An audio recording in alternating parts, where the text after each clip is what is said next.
Morning, ladies and gentlemen.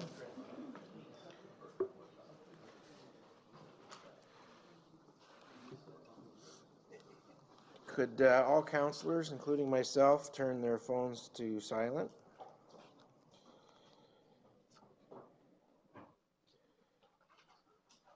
Mr. Chair? Yes, sir. If I could just have a minute before you start your delegations, when you're ready. Okay. Before we do that, are there any conflicts of interest of anything on the agenda this morning? Seeing none, before I call Mr. McKenzie to the podium, Chair Kazan. Thank you, Mr. Chair, and I'll rise so you can see my T-shirt. This morning we were in Welland at the transit hub in Welland. Tomorrow we'll be in Niagara Falls, and then on Thursday we'll be in St. Catharines to promote IMT, Intermunicipal Transit, and greeting the riders and letting them know that we appreciate them using the bus system as opposed to their own cars, and trying to make a higher profile for transit in Niagara. Met a lot of interesting people while we were there, riders, the operators, the bus drivers, and happened to run into one that said, Mr. Chair, that he knew you. In fact, said it was your cousin. Was one of the bus drivers, and he said, I used to babysit Bart when he was just a baby. I said, well, we got something in common. I said, because I babysit him now. Thank you, Mr. Chair. Next time, that's should be reserved for other business, Chair. Okay. To the committee members, you'll recall the Transportation Master Plan was before us 2 meetings ago, and we decided to move it ahead for a more thorough and lengthy presentation. So staff have taken the 6 weeks to prepare a more detailed and thorough presentation of the Transportation Master Plan. And I know that Commissioner Tripp will start off with introductory remarks on it, and then the IBI group and some other staff will make a very thorough presentation, at which I expect everyone will have a lot of questions, because I think each municipality is kind of covered in it also. So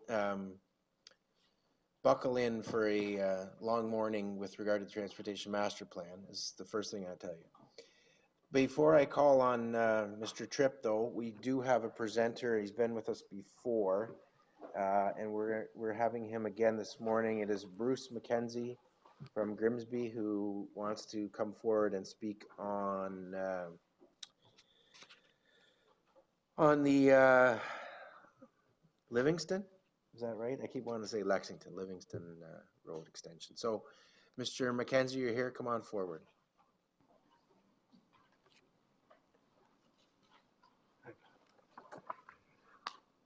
Thank you, Mr. Chair, and I'd like to thank the members of the committee for allowing me to come back and speak to this. I haven't spoken to this committee before, but the last time I was here on the 17th of May, I was speaking to the Transportation Steering Committee, and I was speaking on behalf of Citizens for Save the Woodlot in Grimsby. Spoke about our opposition to the proposed extension of Livingston Avenue as shown in the proposed Transportation Master Plan. At the Transportation Steering Committee, a motion was passed to remove any reference to the proposed Livingston Avenue extension from the Transportation Master Plan. And I would like to thank the members of that committee for their foresight. The motion is before this committee today, and we truly hope for its confirmation. Originally, in May of 2014, an environmental assessment notice was advertised by the region for the extension of Livingston Avenue from Casablanca Boulevard to Oaks Road. This EA was never completed, and the public information centers were not held. The public was never given an opportunity to speak in a public forum. The EA was postponed a number of times before it was canceled or postponed. The entire extension of Livingston Avenue would be in the Greenbelt. The EA was begun in 2014 and originally planned to be completed just before the commencement of the Greenbelt Review in 2015. The proposed road would cut through what is known as the Irish Grove Woodlot. This woodlot is the most significant woodlot remaining on the in Niagara on the Lake Ontario plain. It is provincially significant and is recognized as being regionally significant in the region's own official plan. In the summer of 2014, the public took action prior to the anticipated public information centers of the EA process. 2 open houses were held at the woodlot with over 600 people in attendance. Numerous newspaper articles were printed over the last 3 years, and even today, the opposition to the road extension is described in Grimsby papers and editorials. As a result of our actions, a petition was prepared and over 1,100 handwritten signatures were collected. This was not a petition on the internet. People spoke to each other and canvassed for their informed support. At the May 30th meeting of this committee, Councillor Quirk presented to the clerk of this committee a copy of that petition. As I have mentioned, the proposed extension of Livingston Avenue is slated to take place totally within the Greenbelt lands, and these are designated as tendered fruit lands. During the Greenbelt review, the province received over 880 written submissions from citizens asking for the Greenbelt to remain in Grimsby as is and objecting to the proposed extension of Livingston Avenue through it. The province has released its final report, a review of the Greenbelt, and the tender fruit lands in Grimsby are staying as is in the Greenbelt.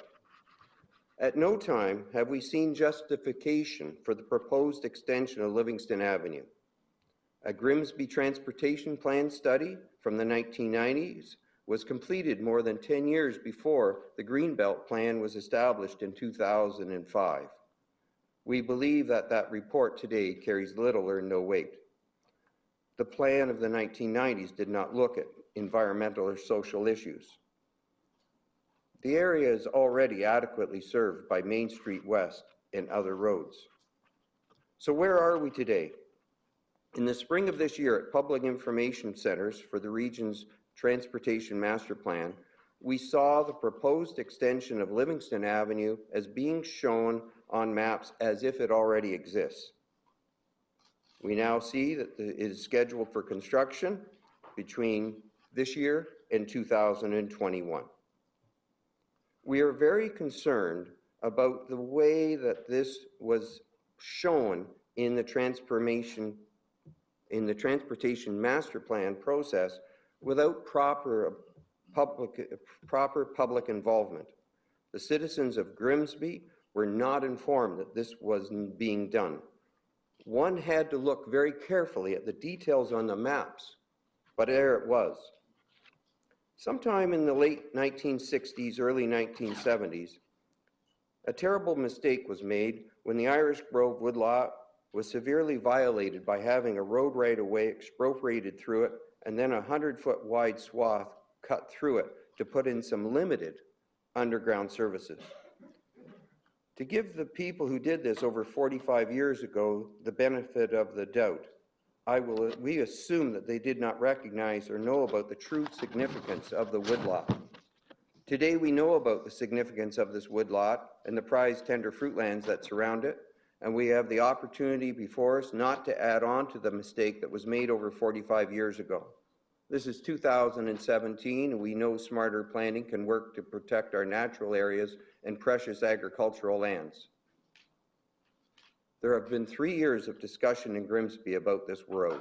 Citizens have been caught in a monkey in the middle game between the town and the region during this whole time. One day we are told to speak to the town, then we are told to wait for the region to speak to the town, or we need to speak to the region. It goes on and on. It has been a tiring game, an expensive one for the citizens, the town, and the region. One public information center could have solved this question long ago. It seems, though, that what has been described to us as high-level discussions have taken place without citizens being present. Someone keeps pushing the unneeded $8.5 million road into the Transportation Master Plan. We really don't know why. We do not understand at all how someone could consider the idea of spending this huge amount of money on a road, 1.6 kilometers long, a simple mile long, that is not needed, that would travel through the Greenbelt and provide absolutely no development potential. Some may think that building this road might be a key to unlocking the Greenbelt in Grimsby. We don't believe this will happen. The road is not necessary to lure a GO station to Niagara and Grimsby. The GO station is already coming. This road will not lead to increased densities and new development. It is in the Greenbelt. There are 4 things, though, that this road will do. Cost upwards of $10 million, destroy the Irish Grove woodlot, destroy tender fruitlands, and blur the line between Stony Creek and its urban sprawl and the town of Grimsby. People won't know where Stony Creek stops and Grimsby begins. I would hope that if the region can find $8.5 million to build a mile of road that the public doesn't want, that the region at the same time will also be fully funded for public housing concerns in the region, bridge repair, and child poverty. How else could one think of spending $8.5 million for a road that a community does not want? Members of the committee, Chair, I'd like to thank you for the time allotted to me to speak to you today. Thank you very much, Mr. McKenzie. Are there any questions? Councillor Senza. Through the chair, in terms of, thank you for the presentation. I wasn't aware of the issue until you brought it forward today, as I'm down the highway a bit. But just wanting to educate myself, the road allowance, is it a town-owned road allowance or is it a regionally owned road allowance? Are you aware of that through the chair? Through the chair, the road is owned by the region of Niagara and the proposed extension of Livingston Avenue, which is a regional road. Okay. And through the chair, in terms of the actual acreage that you're looking at, is it just a wooded lot? Because when you look at the area, there's other spaces that aren't woodlotted. It's not covered in trees. There seems to be a corner of that. Is that the area that you're concerned about? Our first concern, sir, is to protect the woodlot. It's 25 acres in size, and this road would cut from one end to the other through the woodlot. It sits on an existing road right-of-way. Okay, and then through the chair, the last couple of questions are, have you engaged either the NPCA or the Niagara Land Trust Fund to see if there's an opportunity for 1 or 2 of those agencies to get involved? Because I imagine the woodlot's not owned by the public. It's a private lot. The woodlot is owned privately.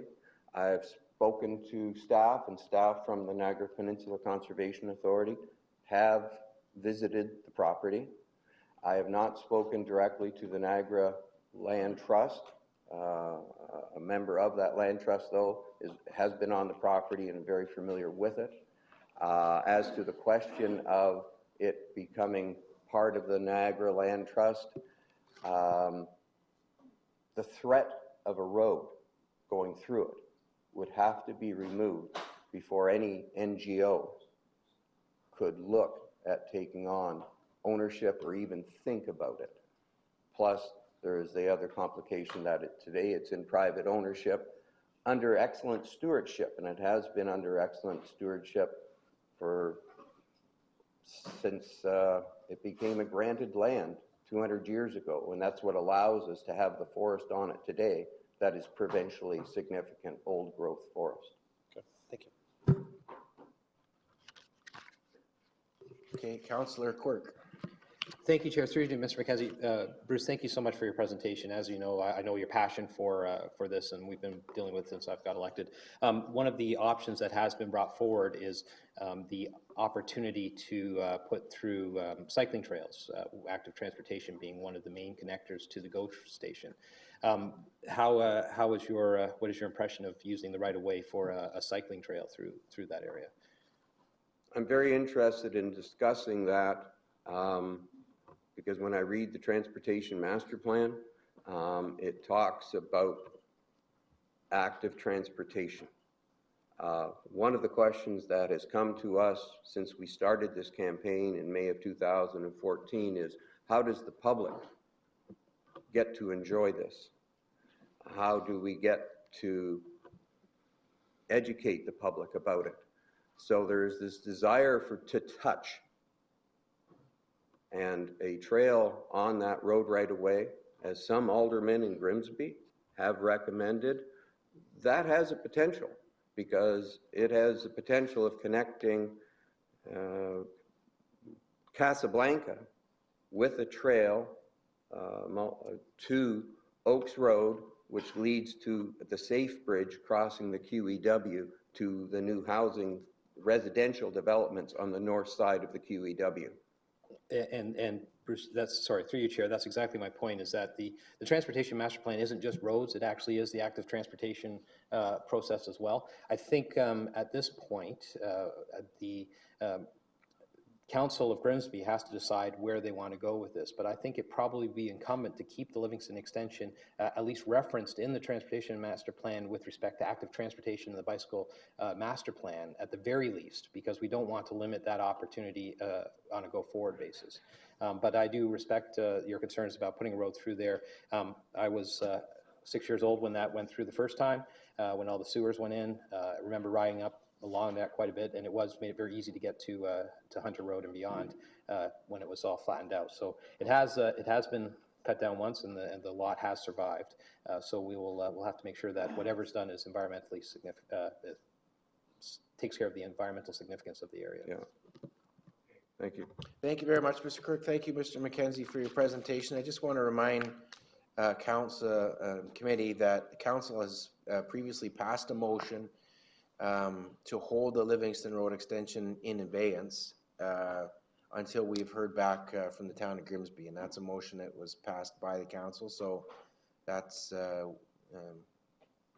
nothing we do today later on will have any impact on Livingston at this point in time. Mr. Bentley, Councillor Bentley. I had to be signed in first. Sorry, Mr. Chairman. That's correct. The question came when this came around the last time, whether or not the town of Grimsby had been asked for or commented on this, and the answer was no. It was deferred so that the town of Grimsby, at least Public Works and senior staff, could actually have a look at the impact of this, whether it's in or out. The town is on record that we're growing west, so we're supportive of it. The last resolution that came from council. So this council decided it was appropriate for the town to have an ability to comment. We've also had comments from 3/4 of the owners of the property, and their opinion is not shared with Mr. McKenzie. So Mr. McKenzie is representing one of the owners. There are multiple, and they petitioned the province to have the road opened. So we don't own the land. We're trying to understand the significance of it. We know there are significant trees in there, but not all of it. And what is the alternative that the region would propose to get people in and around that area if this extension does not go? We haven't had that opportunity. We have a meeting tomorrow night. I believe it's going to be at Public Works tomorrow night, and then probably to council on Monday, and that's why it was deferred for 6 weeks, to give us a chance to have that in the cycle, at least to comment on it. Right now, the town has not. So I appreciate the position that was taken before. But like I said, Mr. McKenzie has a group of people that are very passionate about it, and that's great. We appreciate it, but we don't own the land, and the region owns the road. We need to get people east-west, and you tell us how you're going to do it, but we haven't had that chat. So thank you. Thank you very much for the update. Thank you very much, Mr. McKenzie, for your presentation. Thank you. Okay, ladies and gentlemen, now we're going to move to a presentation from the IBI group and staff on the Master Transportation Plan, and leading us off will be Commissioner Tripp.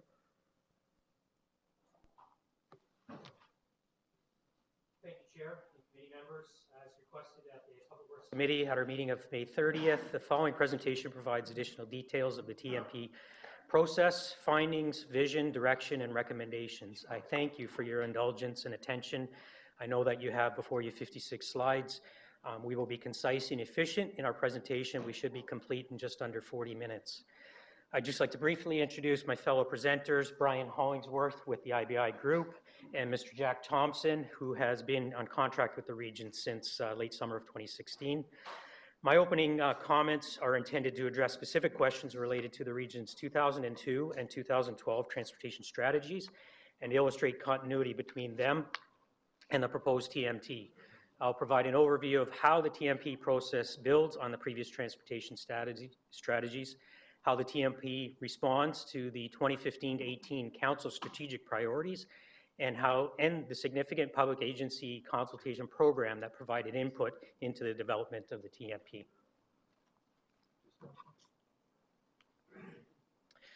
This slide is intended to be a bit of a retrospective, highlighting a couple of significant milestones for the region that inform the commencement of the Transportation Master Plan. That is before you today for consideration. The region has completed 2 very significant transportation strategies since 2002. The 2002 strategy, our study, identified that several sub-studies needed to address both existing and future transportation requirements. The 2012 transportation study focused on transportation programs, policies, and infrastructure initiatives. This strategy actually included the specific recommendation that a detailed transportation master plan be undertaken. And in June of 2015, Council approved the TMP terms of reference. In the fall of 2015, IBI Group was awarded the consultant assignment for what was anticipated at that time to be a 12-month undertaking. Approximately 18 months of consultation, effort, and analysis is now culminated in the draft TMP presented today. The proposed TMP identifies transportation policies, directions, and infrastructure improvement recommendations to accommodate significant population and employment growth over the next 25 years. A comparison of the transportation studies through 2002 to present indicates that the strategic directions are maintained within each of the studies, sequentially more detail being provided and more fulsome analysis undertaken as recommendations were implemented. You'll note that both the 2012 and the 2015/17 studies expanded the strategic direction components to include support for intermunicipal transit, support for goods movement, and incorporate complete streets as part of the planning and design process. It's important to note that all 3 transportation studies included extensive public agency and stakeholder consultation. The consultant team will provide more detail through this presentation. I'll just highlight that the 2017 TMP process included over 3,800 individuals providing input with respect to the scope of the project itself and the resulting recommendations. This input was received through public consultation meetings, online surveys, focused agency stakeholder meetings. Oops.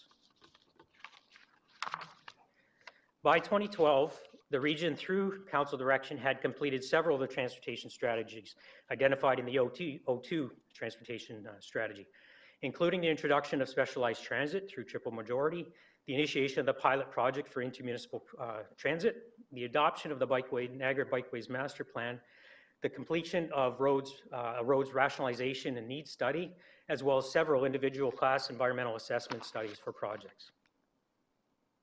The council business plan for 2012 to 15 included the themes of open for business and an integrated transportation system, which led regional council to signing the Western Golden Horseshoe Municipal Network Charter, along with the regions of Peel, Halton, Waterloo, and the City of Hamilton. The importance of this charter to Niagara region is the support for transportation and trade corridor, which is recommended in the TMP, and further supported last week with the federal government announcing $2.1 billion of funding to improve transportation and trade corridors within Ontario. This slide provides an overview of the goals and guidelines defined in that charter, with an emphasis on advocating for transportation and trade network, providing transportation transit infrastructure to maintain and improve quality of life, protecting transportation transit corridors, protecting the environment, and extending transportation planning horizon to 2041. All of the guidelines are included and addressed as part of the 2017 TMP.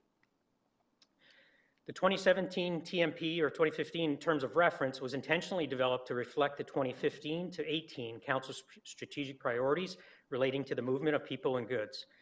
The 2017 TMP provides both the technical analysis and policy direction to support and implement the following activities: transportation policy and road infrastructure requirements, Niagara Go rail expansion, transit mobility hub study, IMT policy, new technology, and flexible transit strategies. The TMP process included several stakeholder meetings with federal and provincial agencies to ensure we understood the respective planning programs. We also met twice with each of the local area municipalities to understand and address, where possible, their transportation issues and constraints and opportunities.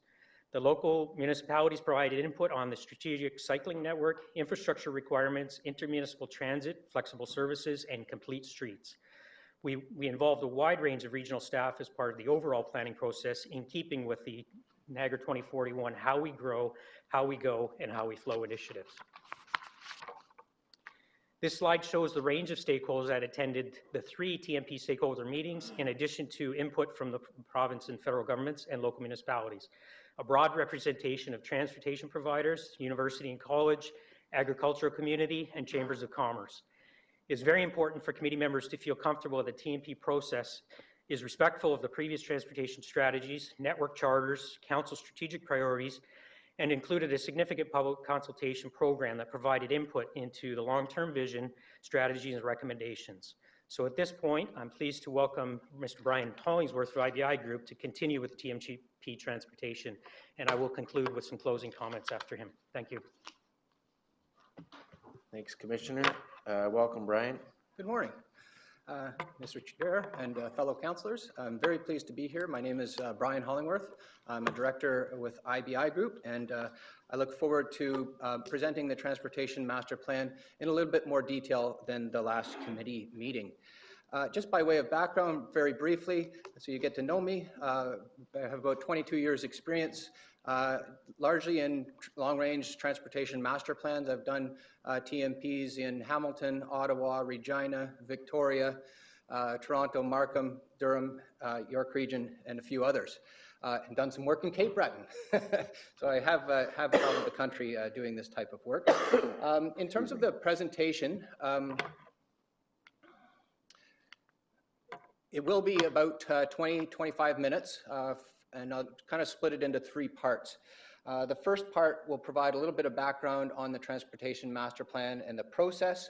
I'm going to throw in a couple case studies of other transportation master plans, some that we've done, some that others have done, very, very briefly, just to show you how a transportation master plan can be transformative, and then round it out with the main part of the presentation, walking through the strategies and actions in some detail. Just starting out, in terms of how I typically explain what a transportation master plan is, because everyone has their own different viewpoints, it is very much about a long-term document looking at policies, programs, actions, building on all of the work that Ron had previously mentioned with respect to this council's, this committee and council's strategic vision. So you can call it an everything document. Very much these days, transportation master plans must be multimodal, so considering walking, cycling, transit, roads, goods movement, and the Niagara Region TMP is just that. We used to approach these studies individually, look at a roads needs study or an active transportation study, and find that they didn't always add up. So it is very important to look at modes in a comprehensive way. The Transportation Master Plan, as you'll see, has been shaped and should be shaped by public and stakeholder input. And to emphasize, it isn't a static document. Typically, municipalities update their transportation master plans every 5 to 10 years, and we would envision that Niagara Region will do the same. In terms of the function of the Transportation Master Plan, it really fulfills 3 main objectives. A very important one is to provide the policy foundation for the official plan. Transportation Master Plan includes policies, but they're really not officially binding till they're enshrined and adopted by council in the official plan. TMP also provides the foundation in terms of the first 2 phases of follow-on environmental assessments, providing the needs and opportunities and the problem identification. It provides an overall vision, building on all of the work that's been done throughout the region on the various strategic plans. And finally, it does ensure that when we look at every aspect of transportation, it considers environmental, economic, social, and cultural needs consistent with the environmental assessment process. So I mentioned that I was going to highlight a couple examples and not go into great detail, but there are a few, important lessons learned from other jurisdictions. The first one is Hamilton, and this is near dear to my heart. I started working in Hamilton back in around 1996 on various plans, including the Transportation Master Plan in 2007, their downtown transportation master plan, which was really transformed Hamilton, and learned a lot on the way. And one of the things I learned that policy can be effective, and when you get people from multiple departments, multiple disciplines, starting to think about sustainable transportation and the policies and actions on how to get there, it can make quite a difference, including changing the culture of a region.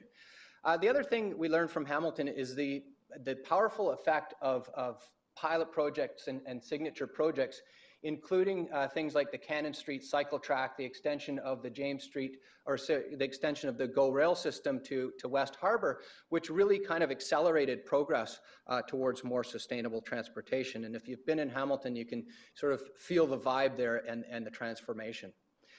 Waterloo Region is another example, and I highlighted this one because it is really the gold standard in terms of integrated transportation and land use planning. The focus of Waterloo these days is all about LRT, but that goes back a couple decades when they started thinking about their growth structure and starting to consolidate land use in more compact mixed-use forms. And they've been, a long time at this and are starting to reap the benefits. Waterloo's TMPs, and there's been multiple ones, have also had a trickle-down effect on area municipalities, as we expect will happen in the Niagara region, things like travel demand management policies, cycling plans, parking policies, etc. And finally, the third example, just quickly, is Barrie.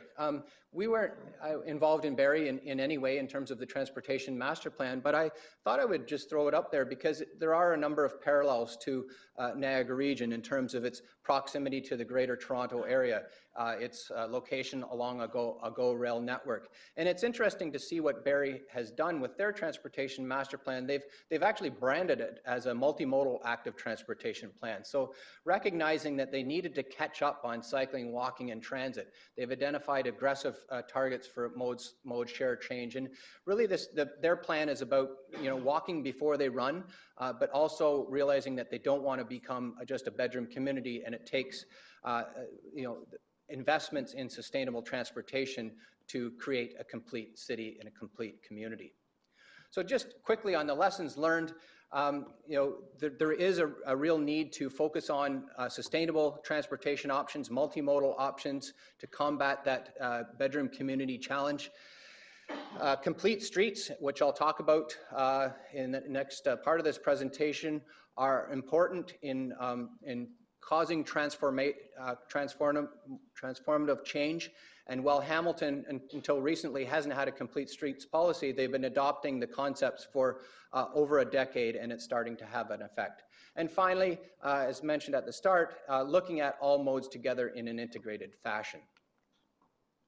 Just take a brief opportunity to also talk about what we've learned from other communities about rapid transit. There has been discussions about rapid transit in Niagara region. And some of the things that need to be considered is, first of all, identifying the corridors. Going back to Waterloo region, they identified their corridor a couple decades ago in conjunction with the land use strategy. Structuring land use around those corridors, and Niagara region has an opportunity to do that with the official plan. We'll look at where the growth will occur and in what forms.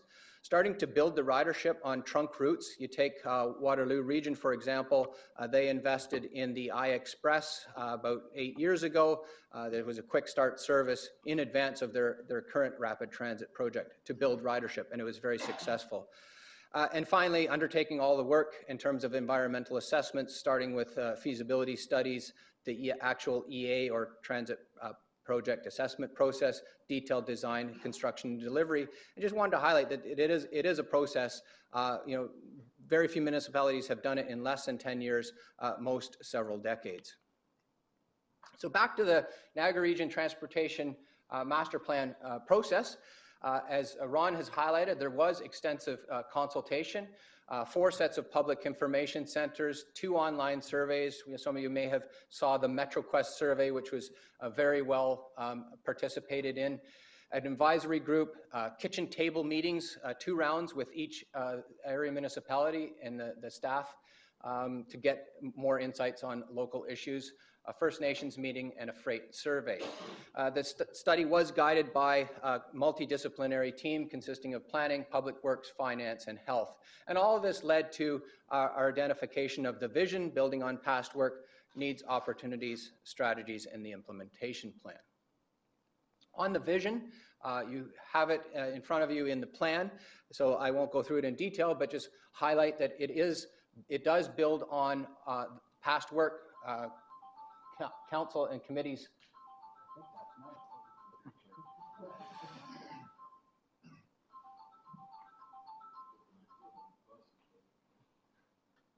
You needed a break from me talking anyways. Yeah, so you've had a chance to read the vision now, and it does build on all the past work. We have added some new elements, including the emerging shared economy, which we'll talk about what that means. But it does reflect Council's priorities.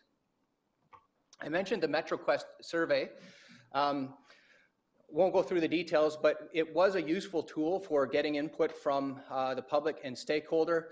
Some of the things that people told us were, they were keen on the GO Rail extension. There was a lot of input on connecting different municipalities, area municipalities in the region, both through roads and transit, investing in multimodal options, buses, trains, cycling, and improving travel to and from Niagara by building the Niagara the Niagara to Hamilton corridor. The map on the right side is just an example of the level of detail that was provided. Those are pinpoints where people actually talked about specific things they liked or problems identified. So just rounding out this part, emphasizing that the Transportation Master Plan does ensure a number of processes are met, including the environmental assessment process, which I mentioned, the official plan, providing input for day-to-day work, the follow-on capital plan, support at Ontario Municipal Board hearings, the development background study and bylaw, which is an outcome of or follow-on from the Transportation Master Plan, and supporting other things like the work of the area municipalities. One of the key outputs of the Transportation Master Plan was a new comprehensive transportation demand model, which is now being used by places like St. Catharines for their Transportation Master Plan. So this part, I will go through the actual strategies and actions, and the basic sequence, I'll talk about the topic, complete streets, active transportation, transit, roads, TDM, and goods movement, and just highlight some of the actions. I will try not to go through them all because you have them in front of you, but give you a sense of some of the key recommendations of the plan. Complete streets. We see complete streets as really a signature part of the Niagara Region Transportation Master Plan. And when we started back a couple years ago on the Niagara TMP, you could count on the number of communities in Canada that actually had a formal complete streets policy, those being places like Calgary, Ottawa, City of Waterloo, which was the first in Canada. But it is a new and emerging concept and a very important one. And it's about protecting for the most vulnerable users, cyclists, pedestrians, transit users, but also looking at the street more as places for moving people as opposed to just road corridors.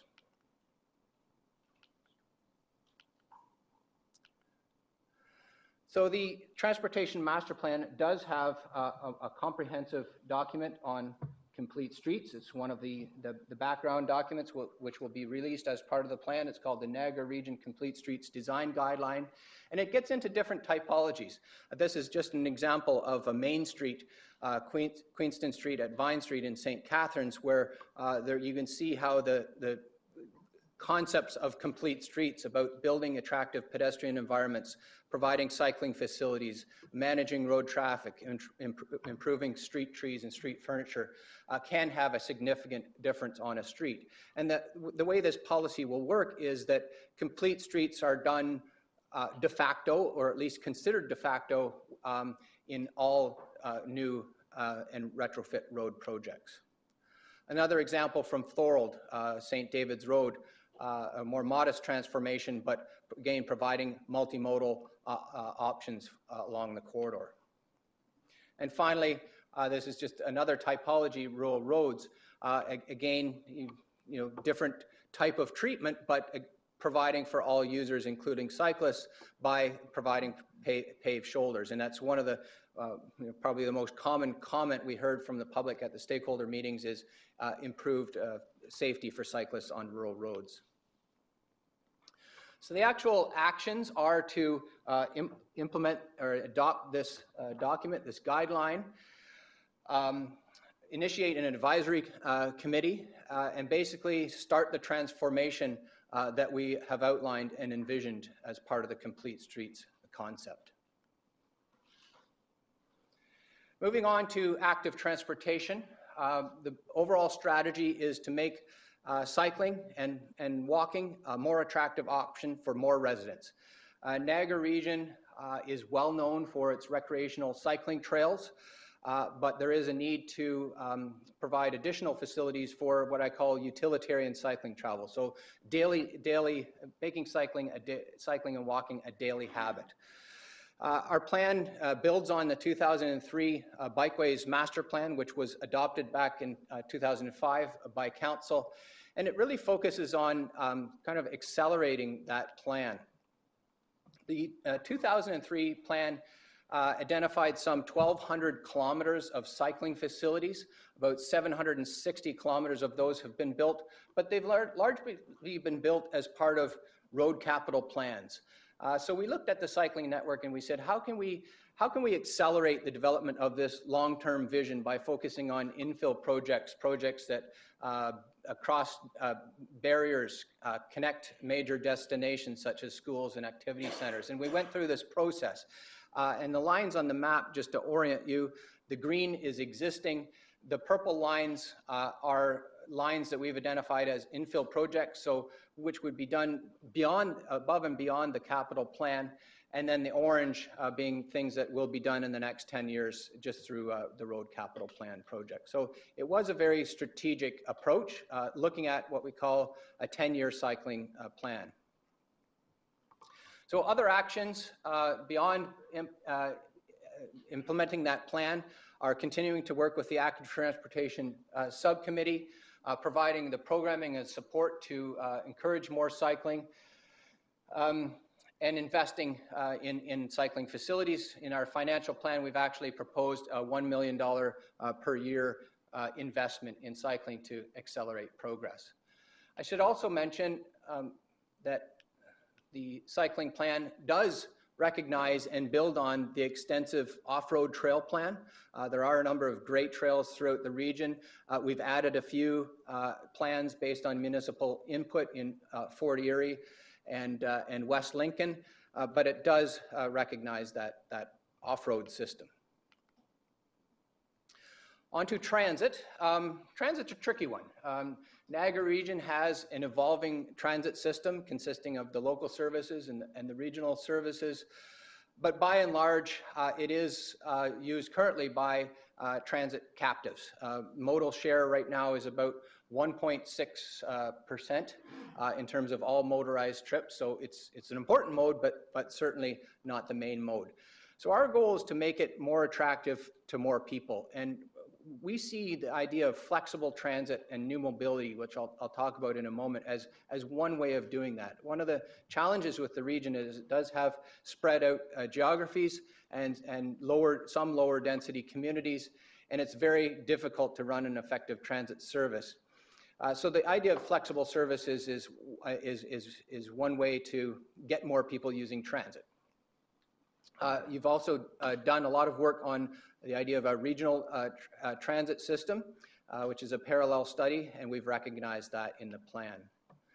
So this idea of emerging transit solutions, it is pretty exciting. The smartphone technology has enabled a lot more options that existed not only just 5 years ago, Options that allow transit to be more flexible in terms of where it goes. It doesn't have to follow a fixed route anymore, and more demand responsive. So similar to the idea of shared ride services like Uber, many municipalities, Airdrie outside of Calgary being the most recent one, recognizes this potential as sort of a new transit mode. And we've got recommendations in the plan on that. In addition to that, the plan identifies a strategic transit network. Of course, the extension of GO Rail to Niagara Falls being a signature project, connecting the area municipalities with fixed route transit services. And the shaded areas are areas where we think this lower demand transit service could be implemented quite quickly as a new service. The key actions are to exploit the demand responsive concept. That will require more study and more work. Move towards a consolidated transit model for a one transit in Niagara region concept and the extension of the GO Rail service. I mentioned the difficulties in connecting the region with transit, and this is just a map I thought would be interesting to show of the destinations in the region. The blue being all destinations, the orange being transit destinations. So there are pockets, large concentrations of destinations, but a lot of diverse trips which we think are well served by this flexible transit model. In terms of density, this is the map of density, and there are, again, pockets of higher density which would be transit supportive, but large tracts of the region which can't justify a traditional transit service. So moving towards rapid transit, there are a number of things that we feel are important to do.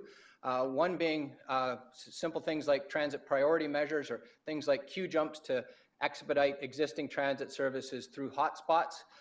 Implementing more point-to-point, call them rapid transit services or rural transit services between area municipalities.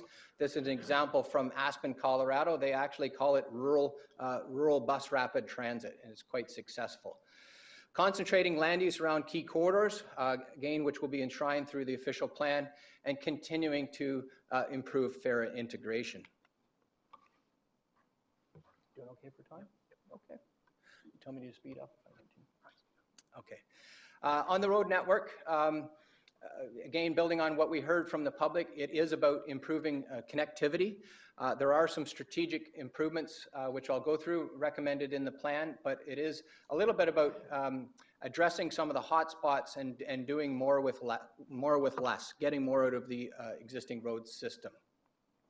Some of the actions in our plan are advocate and continue to work with the Ministry of Transportation for improved capacity improvements, including widening and operational improvements along the QEW, a role and function study for Highway 20 and Regional Road 20, which I'll talk about in a moment, and highway interchange improvements. This is the overall strategic road network map. It is what I would call a constrained approach. Many of the roadways in the region actually operate very well, but there are that sort of 10% where there's congestion spots, exacerbated on weekends through tourist travel. So the key improvements would be the QEW, as well as what we're branding now, building on the recent federal funding announcements, Niagara to Hamilton trade corridor, following what's better known as the Niagara to GTA corridor. In northwest Niagara, there's a number of more localized improvements, including the Smithville bypass, which has been on the books for quite some time, the Bartlett Avenue extension, which provides improved capacity across the escarpment. In St. Catharines, Niagara Falls, a number of strategic improvements, including a new interchange on 405 to improve travel options coming from the United States. Southwest, defined by a strategic improvement, the east-west arterial in the short term, and the Niagara GTA East in the longer term. And similarly, continuing through Southwest Niagara region. So those are just a few I wanted to highlight, but I do want to talk about this role and function study because we see it as sort of a great precursor to establishing this Niagara to Hamilton trade corridor through improvements to Highway 20 in the short term, and in the longer term, moving towards a dedicated facility. So those improvements in the short term would include the east-west arterial, the Smithville bypass, and operational improvements. I have about probably 5 minutes to go, just to give you a heads up.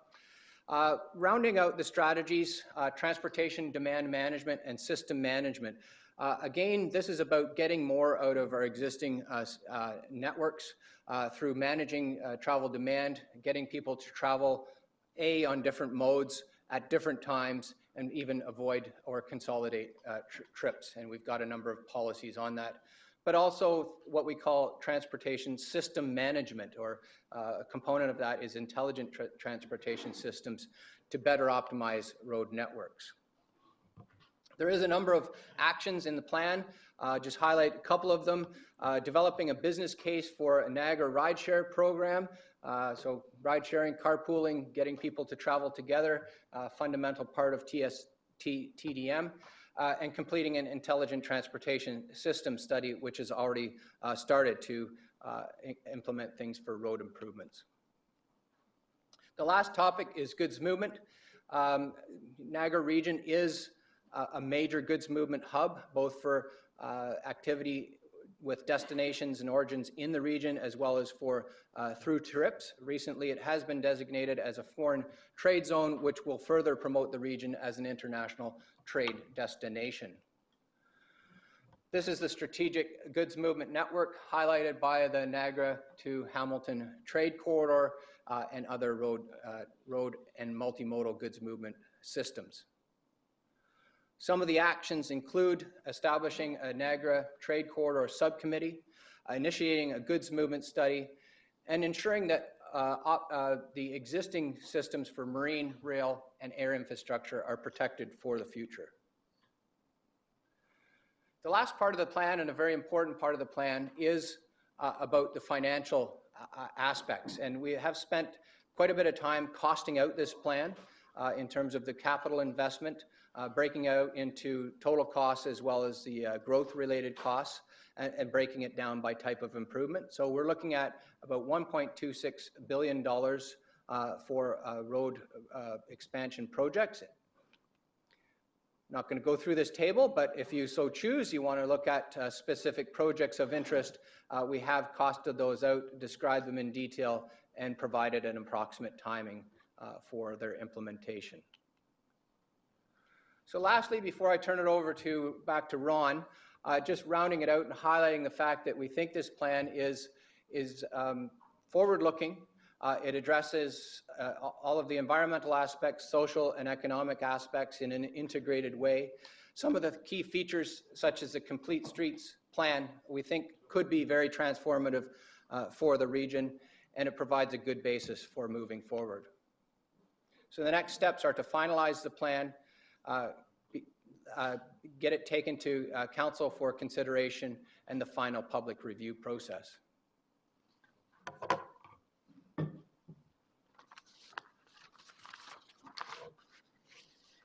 Thank you, Brian, and I'll just leave committee with some closing comments and I guess themes for consideration, the three on the screen.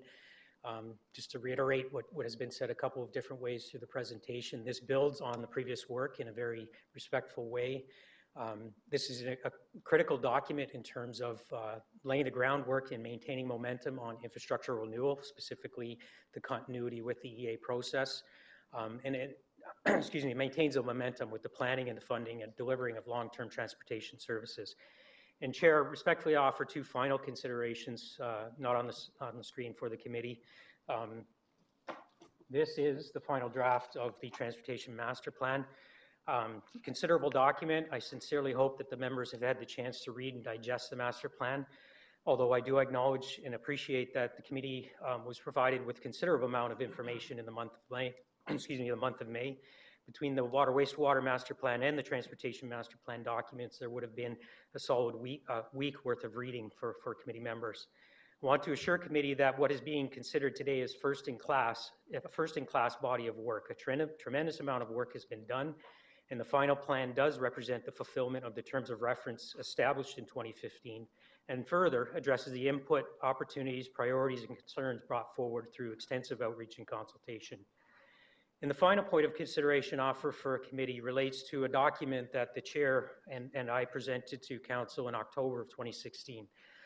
This document described rather extraordinary staff vacancy challenges being faced by the Public Works Department at that time. It indicated that several key initiatives would likely be paused until appropriate resources could be reestablished. The Transportation Master Plan was one of those. Committee will recall late in the summer of 2016, Mr. Loy Che, who was the TMP project lead, left the region for an employment opportunity in York.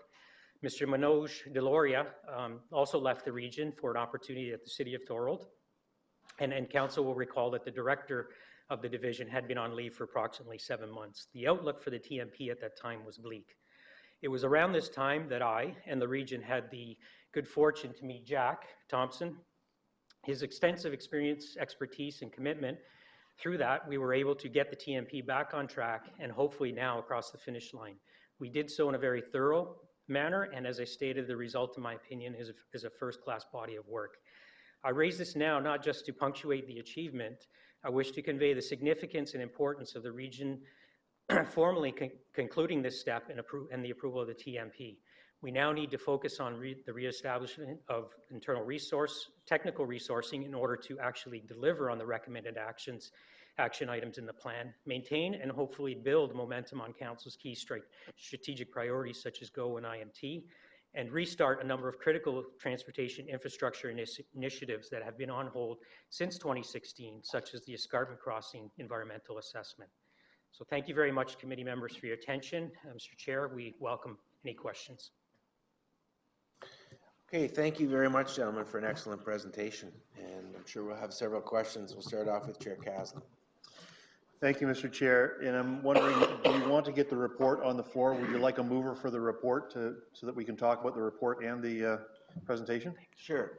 I'll move that. Move by yourself, second by Councilor. Excuse me, Grenier, he beat you to it. Sorry, Mr. Councilor Janney. So thank you for the presentation. Folks, I think you've done a wonderful job on a very detailed and extremely high-level document. And I say that with the greatest respect that you know, for those of us who are left around here once the consultants are finished, we have to implement that. We have to make it work. In order to do that, I see that there is a sketch of a timeline in one of the slides, but I think it needs to be developed further into something that we could manage and monitor. Can you tell me your thoughts on the timeline and what that would look like for us to follow? I'll start, Chair, and perhaps look to Brian. Through you, Chair, thank you for the question. Well, I guess we were challenged. The document that's before you as part of this presentation is a lot of information compacted just for illustration purposes. It gets into more fulsome detail in terms of mapping out that, and then actually dovetails into how it's presented as part of the DC background study as well. So that detail is a part of the appendices and the background documents. Perhaps as we go forward and as we finalize the document, I can just draw clearer attention to where exactly that is mapped out. And I suggest to committee members and the chair that as we go forward, producing some form of document tracking that aligns the work of council and the administration with exactly that plan. Thank you. Through you, Mr. Chair. This council and this committee has prided itself on performance measures and achieving those performance measures. And I think having that timeline in place so that we could follow step for step as to what we need to do, obviously adjusting as necessary along the way, would provide citizens with a clearer picture of what our intent is across the region. Thank you.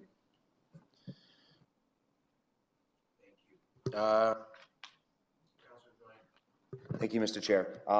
Gentlemen, I'd just like if you could go to slide 42, please, Commissioner.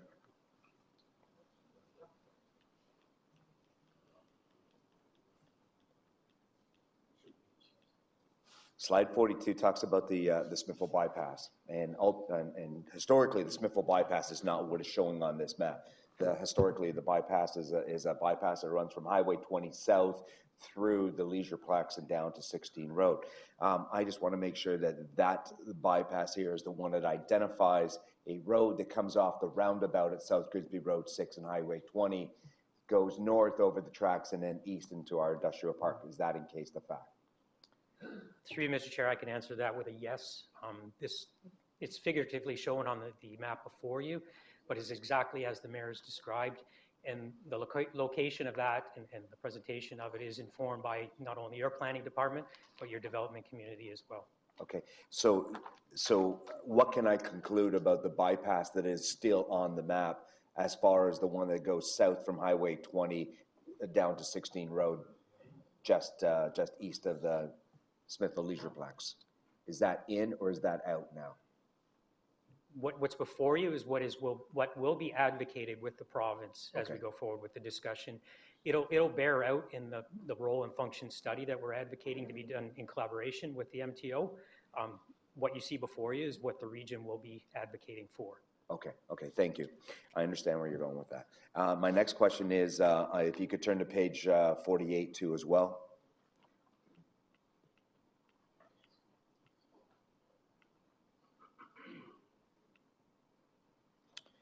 Thank you. The line that I'm looking at, or the bullet that I'm looking at under key actions, is it's right at the very bottom. It says advocate for advancement of the Southwest Integrated Fiber Technology Initiative, or otherwise known as SWIFT. I am very glad to see that there. This is very important to rural Ontario and very important to rural Niagara, so that we get integrated fiber built into our road network. So I'm very happy to see that.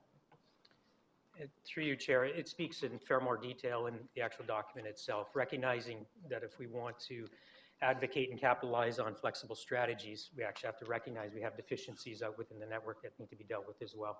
Thank you, sir. That's all my questions, Mr. Chair. Councillor Jeffs.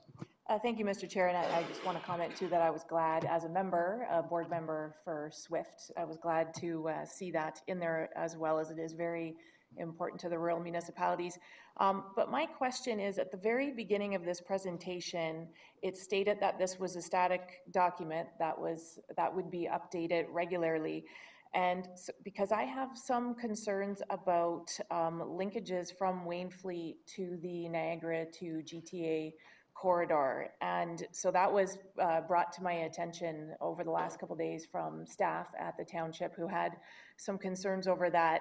And they don't feel that that there is a real link to that. And I know, just to give you some context, we hear a lot from our businesses in Wainfleet about the value of having Regional Road 24 as a direct link to the QEW, and they're finding more and more as people are coming from the GTA into our area, whether to visit or go to our businesses or come to the cottage. It's a long link, but it is a direct link, and we're hearing a lot of positive about that and important to our businesses. So I'm just wondering, is there potential for that to be added, or is this updated every couple of years, and that could be something that could be brought forward in the near future?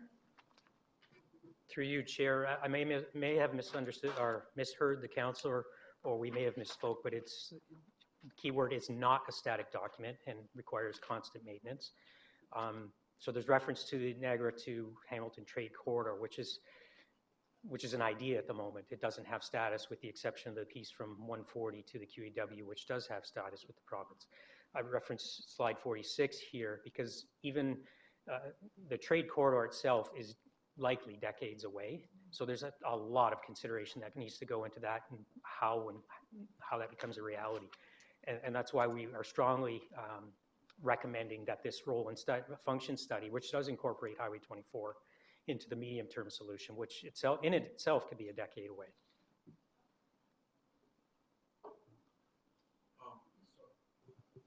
Before I go to the next councillor, on slide 50 to Councillor Jeff's question, you've outlined the blue line for the trade corridor and the red line for, I'm a little confused at what the red line is that leads from Wainfleet directly into the blue line trade corridor.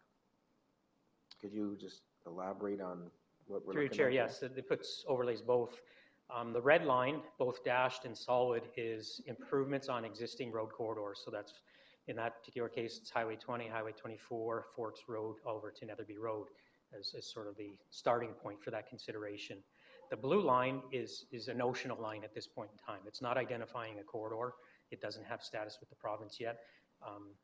But we're suggesting is something, and in fact, our friends in Hamilton are advocating that we partner together to study this in more detail. So I just try to point out that if that indeed becomes, in general, the NGTA corridor, it is linked with an improved road, the red line. Correct. Okay, thank you. Councillor Valpati. Thank you very much, Chair, and I really want to thank you for a wonderful presentation and a wonderful study as far as I can see. So I have not read the complete document. I look forward to doing that. I have a few questions. The first one is that you mentioned that 1.6% of all motorized trips within Niagara region right now is 1.6%. What would be optimal? What's going to be optimal in 25 years, and what should be our goal going forward? So the 1.6% is a proportion of transit trips. Right. And we've modeled, because we developed a model, we've modeled what the future modal share would be with this plan and these investments and improvements to transit, and we can get it up to between 2 and 3%. You take it, Hamilton would be in the order of 7%. York Region, Niagara's not York Region, but that, just to give you a benchmark, they're around 10%, going to 13% into future. So Niagara Region is on the low side. Right. With upside potential. Right. So is 2 or 3% optimal in 25 years, or what are we, what's our goal? 5% would be optimal, because at 2 to 3%, you're still sort of largely what I call transit captives. So people that don't own a car, don't own 2 cars. When you get up to 5%, you're into more choice riders. So people that are using transit because it's great. Right. Okay. Thank you for that. And I understand we're constrained by the size of the region and demography and all of that. So of the Through you, Mr. Chair, I should also clarify that that's a region-wide stat. Places like St. Catharines, Niagara would be certainly higher than that. Right. So of the $1.261 billion that's going to be required by 2041, and that's a big number, and it's hard to get my brain around at this point, how much of that is for transit other than for motorized vehicles?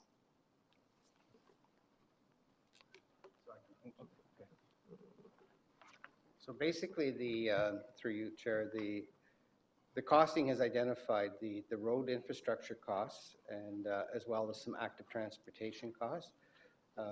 We have not identified any costs associated with transit infrastructure, be it buses or organizations. But that is included in the 1.2 billion? It's not. It's not included, no. So this is for improvements just to roads and active transportation. And active transportation.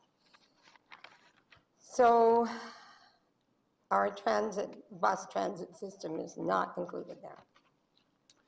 No, at the outset of the study, it was the IMT study was underway, and they were dealing with specific transit initiatives and programs.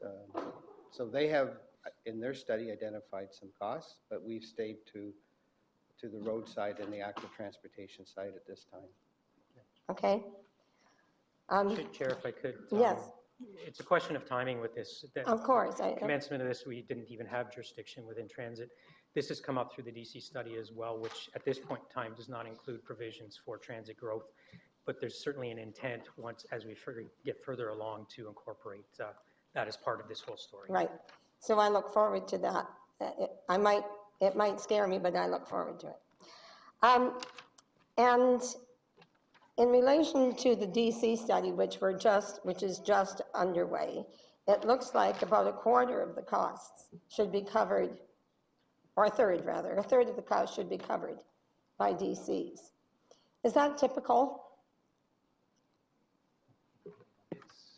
Through you, Chair, sorry. Through the chair, it's probably on the lower side, and places like, again, York region, which are rapidly growing, it would be much higher than 30%. So it would be somewhere around 50%? Just give me a number. Yeah, probably. I'm not a DC guru or expert, No. But it would be higher than 30%. Okay, so we're at the low end. Yeah.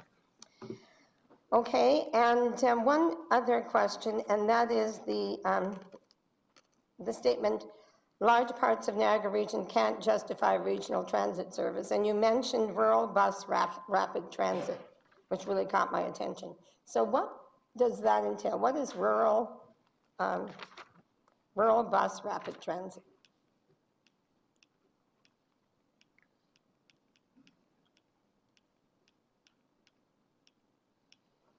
I'll get there.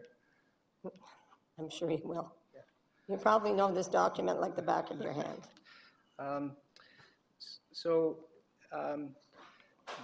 Bus rapid transit is essentially defined as a higher order service which is branded, but also includes infrastructure improvements and can range anywhere from, on the simple end, queue jump through hotspots and the like, to at the high end, full-on dedicated corridors.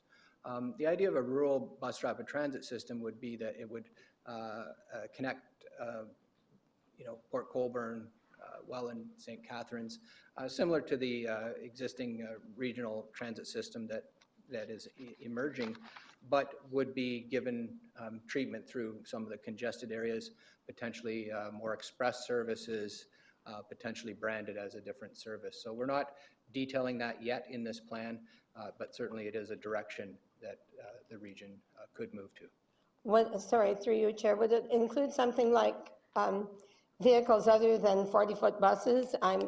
Would it include Uber and all those other possibilities that are now coming on stream?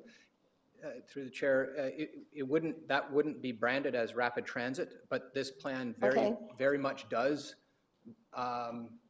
highlight and recommend the Uber type services as a new dimension to the transit system for connecting parts which are hard to serve by the 40-foot buses. Right. So this rural rapid transit will be defined as you go forward, or as we go forward, I guess. We will own this if we approve it. I use the word rural rapid transit as an example when I was highlighting Aspen. So we don't actually use that term in the transportation master plan per se. Okay. I think I understand that. Great. Thank you very much, Chair. Thank you, Brian, and the group. Thank you very much. Thank you. Councillor Rigby. Thank you, Mr. Chair. And through you, I might say that the roads and active roads project, I think, is extremely strong in this report. I have some concern about not paying attention to, although you have indicated on slide 51, to protect Niagara Region's marine, rail, and air infrastructure. That back in 2002 was recognized as being an important part of our long-term strategy. And I guess the main point of this is the intermodal opportunities that we can have along the Welland Canal. Also connecting to a good air service if we ever do establish a good air service. So I'm not overly disappointed, but I would like to see some more strength in that area of this report, and perhaps we could add some additional effort in looking into what possibilities are in that area, and perhaps Mr. Chair might have a response on that. It's a form of a question. Through you, Chair, just to the comments and the question. Through this particular piece of work, we went as far as we could in terms of furthering those discussions or the strategy around them. For example, the airports, we went as far as we could without actually redoing the work that had already been done. Yeah. So we referenced the work, extensive study work that was done in consideration of the region's role in the airports. And it's acknowledged in this, and it doesn't draw any strategic conclusions in here because that's a conversation or a process that's still underway. Similarly, with the Seaway, it references dialogue with the Seaway. There's just very recent discussions with both the federal minister as well as federal lands for discussion about opportunities for the lands along the Seaway. So to the extent we could, we've acknowledged it and acknowledged the potential and the importance of it. Just again, the question of timing. We weren't far enough along in either of those sort of parallel tracking initiatives that we could draw definitive conclusions on it. So, Mr. Chair, Councillor Rigby, the CAO would like to just add to that, if you don't mind, to that I don't answer to mind. that question. Go ahead, CAO. Thank you, Chair. Through you, in addition to the comments that Commissioner Tripp has made, dealing with our federal representatives, we're also engaged in preliminary discussions with the Hamilton Port Authority and the City of Hamilton to establish that trade corridor, utilizing the best we can, approaching seaway management or the use of the Welland Canal. That's one of the reasons why I have slight concern about it. So I'm not saying we shouldn't be doing that, but thank you. Just one last item, if I may. With the advent of a new attempt to establish cross-lake ferry system that we've read about, if that does come to fruition, are we then in position to start working on that system as well through the previous information that we have had? The answer is yes. I mean, the Transportation Master Plan as it is strongly recommends increased support towards the GO initiative, which is basically achieving the same outcome.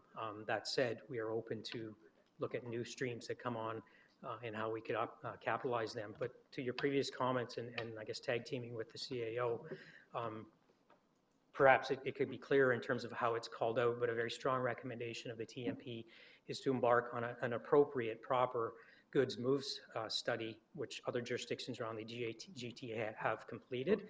And that is going to be the genuine engagement of those other entities where we may not have jurisdiction, but we certainly have interest, being rail, marine, and Thank you, Mr. Chair. Thank you, Mr. Chairman, and thank you, Mr. Tripp, for the efforts it's taken to bring us this report, and do recognize all the staff shortages we had for a bit, but thank you for getting it to us in this at this time. I wanted to focus on, I guess it's page 21 of the executive summary. This slide 40, I think, or slide 50 you had up before was what I want to reference. This page deals with goods movement, and from the point of view of economic development, this major driver is being able to move your goods in and out quickly and easily. The second part is the question of multimodal that's addressed in the report. And the notion that we should be seen as a global transportation system. All three of those bring me to focus on what Councillor Wrigley was talking about, was the marine transportation options. And I recognize that we're mainly focused on road, but the opportunities that come with the foreign trade zone and a truly global transportation corridor that takes freight from Europe to Chicago and Thunder Bay through Niagara, I think gives us a great opportunity. What I want to ask you about is under the key actions on that page 21 of the executive summary, if there's still room to add to the third bullet, initiate goods movement study to address trade corridor truck routes and changing delivery methods To add into that, marine and rail, is primarily the opportunity we haven't developed as much as we could, is the intermodal connection between the marine and the dock. The map here highlights, I think, Port Weller is a port, and Port Colborne is a port. It's got a port indication in Thorold. It doesn't seem to recognize the Moore-McCleary docks in Thorold, or the E.S. Fox docks in, I don't know, are they Welland or Thorold, Mayor Ted? I'm not sure, but the opportunities to look at what we had talked about before was rail on dockside in Port Colborne. Yep. There's two action items here that could include reference to the trade movements and good movements from the marine side. What is the canal and the freight running through? What are the opportunities? I think they should be included in your goods movement study. Through your chair to Councillor, the short answer is yes. I think I call that a friendly amendment. It is actually in the, spoken to more specifically in the actual document itself. It talks about the decline of movement of goods through the canal and through the airport. It characterizes them as underutilized resources, and that we ought to be looking for opportunities to take advantage of those, and that will come forward as part of the goods movement study. So to answer your question, for clarity and for clarity of the next steps, those qualifications can be added to those bullets, yes. Okay, thank you for that. The next bullet was protect Niagara's marine, rail, and air infrastructure. At this point, what do you mean by protect as opposed to promote? It seems kind of like okay, we recognize it, but we're working on the roads for the moment. I'm going to turn to Brian probably for a more specific answer, but the word protect, I believe, relates to the fact that the commentary that's in the document itself where traffic is on the decline. So protecting that we don't, with declining use, lose those entities. Have a longer view. But Brian. That is correct. It's both protect the infrastructure. You know, we've seen throughout Canada a number of rail corridors have declined and disappeared, but also protect in terms of appropriate land uses, so that, you know, residential development doesn't conflict with the ability to operate these services. Okay, well, that's helpful. Then I guess my last request is that in that list of projects, that the rail on apron in Port Colborne, that second concession, get back on the list. It had been on the regional list several years ago, and then it got dropped, but I'd like to see what the opportunities are to get that back on a study list or a feasibility list or something, because I think there is a great opportunity there. Through Chair, I'll take that as a takeaway. Okay, thank you, Mr. Chairman. Councillor Grenery. Oh, the chair has changed.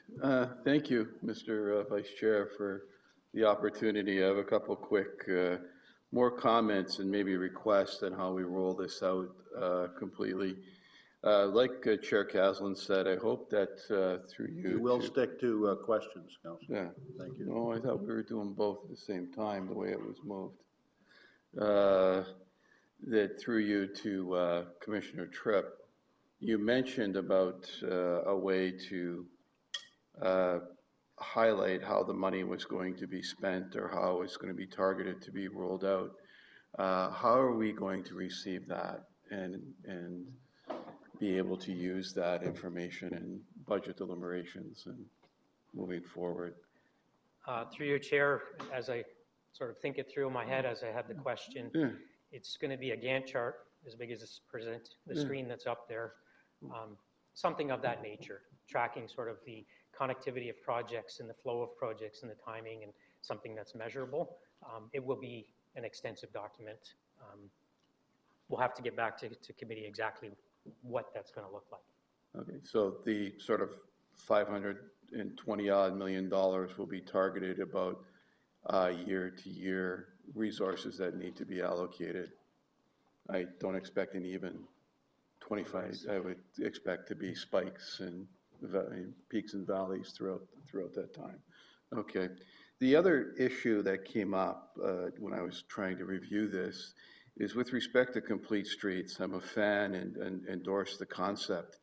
However, with a two-tier government, many of our roads, there is a conflicting interpretation between what we believe they are and what the lower tier may believe that some of these arterial roads or conduit roads serve within the community. It is a pretty high-level document, and how do we address that? For example, what we would like Main Street in Welland to be and what the region traffic flows would need Main Street to be. How would we, is there a way in this master plan that is going to be addressed so that we can achieve the concept? Through the chair, I mentioned there was a more detailed design guidelines document that was completed for complete streets as part of the TMP, and it doesn't specifically get into jurisdiction per se. It is written from the perspective that the hope is that the area municipalities adopt similar guidelines or pick up on the typologies and strategies that are identified in these guidelines. There has been a lot of consultation with the area municipalities, local municipalities on the concept of complete streets. They've seen this and had input to it. So we're hoping it's a trickle-down effect, but starting with the region's own corridors adopting the policies herein.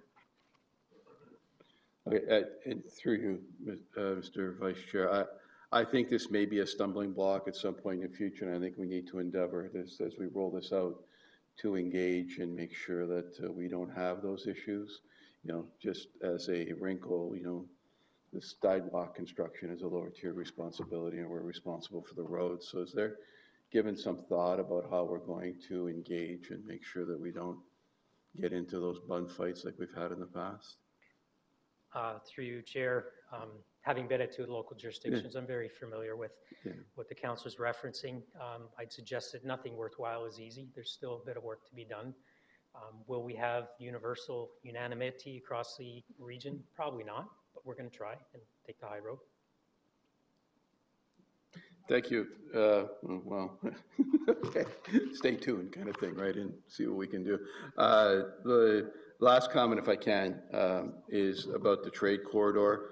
I was encouraged to see that here. It's always been, and as a Welland councillor, spending 3 terms there, that eastbound from Highway 140 as a connection to the QEW has always been on the books as a solution to realize the potential of the industrial lands along the 140 corridor, and we like to see that extending through a trade corridor into Hamilton is another opportunity I think should be there. I agree that we need to consider it, but I don't, with the marine part or the airports or the other, as referenced, the underutilized modals, I think that leaving the transportation plan as the road and actually waiting to sort of amplify the potential through economic development and use on that. Let's get the road part right and talk about partners on the other side, I think is important. And lastly, I was having a 34-year flashback to my Economics 335 paper at the University of Waterloo, where I recommended that the QEW should have been built where the Highway 20 is, and the corridor, Welland and Port Colborne would have looked significantly different than they do today. But anyways, happy to see the report. Thank you. Yeah. Thank you, Councillor Garnier, and that was a good argument towards the motion that you have on the floor. So, Councillor Augustine. Thank you very much, Mr. Chair. Couple of areas here. Certainly, first of all, thanks very much for the presentation and running us through it. The additional item I think is that I was very pleased to see, and I spoke to Mr. Tripp earlier, is about the information about rapid transit. We heard in the presentation, Mr. Chair, that rapid transit really has been something in LRT, et cetera, that other regions have been planning for decades, I think was the suggestion. So we have received some information on this. My question is how is that put into the document, or has that changed into the document yet? The document's still labeled May, and yet here we are in July. So can we hear about how that information on rapid transit will be dealt with moving forward. Through you, Chair, I'll start, perhaps Brian will help. The intent, in its simplest form, the presentations you just received will now form part of the master plan document. And also the intent is to, where we've made modifications, that actually get incorporated in some way in the parent document as well. Okay, I think that's very helpful, and I look forward to seeing that. I think the recommendation that was coming forward out of transportation was to include it, and staff were recommending more study, et cetera, out of that. Can we just hear a little bit about sort of the next steps on, so including in the document's key, what's the next sort of steps on this? This document, the Transportation Master Plan, I think starts to set the foundation for a better future for transit. In most cases, municipalities almost exclusively have then done further studies specific to rapid transit. So take, for example, London, Ontario did a Transportation Master Plan. They're now doing a formal rapid transit study. So you know, speaking to the fact that this Transportation Master Plan isn't a static document, it would set the stage for further in-depth studies on where the corridors might be, how the corridors might influence the land use planning policies through the future amendments to the official plan, et cetera. But we can add those steps in this Transportation Master Plan. I don't think we'll get to the idea of identifying a specific corridor through this plan. Okay, thank you, Mr. Chair. So when we look at slide 34, I think, and we have the orange lines there, you're not going to recommend, I mean, and a green line for go, you're not recommending putting in a different color to say, by the way, this is our notional, what we think where rapid transit would be, or would it notionally go along those, some of those orange lines?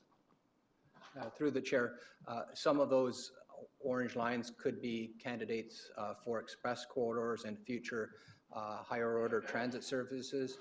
Certainly, you know, connecting Port Colborne to Grimsby with rapid transit is not something we would recommend, but a north-south corridor certainly evolving into, in the longer term, rapid transit. Right, would be the consistent with canal cities, for instance. Pardon me? The canal cities. Yes. Okay. What does that orange line mean? So it says improve fixed route intermunicipal transit. In some situations there, you know, there is transit there, and in others it appears to be aspirational, like the one that you just identified. So can we hear from the presenter, Mr. Chair, what that orange line means? Are they aspirational, or are they improving existing? Through the chair, improved service includes a number of things. Improved frequency, for sure. Some of these corridors operate at relatively low frequencies. Like zero? Pardon me? One of them I think is zero, but anyways, go ahead. Yes, exactly.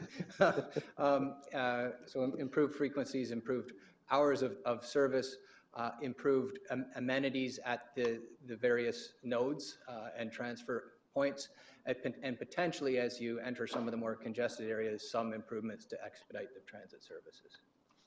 Okay, thank you. So to that, Mr. Chair, we've been operating transit in Pelham for 2 years. It is linked. There is a link there that's shown from Fonthill to Welland. I'm going to talk with staff about whether we should include, at least in this inspirational part, whether there should be that link between Fenwick and Fonthill, because we do provide that service. So in terms of rapid transit, I think it is something that we definitely need to include in the plan, Mr. Chair, and it needs to have that aspirational goal, just like the green line that's here for GO, or some of the orange lines that are here on this map. I really do think that that we should include it, and I do appreciate staff putting in that extra information on that. Turning to slide 50.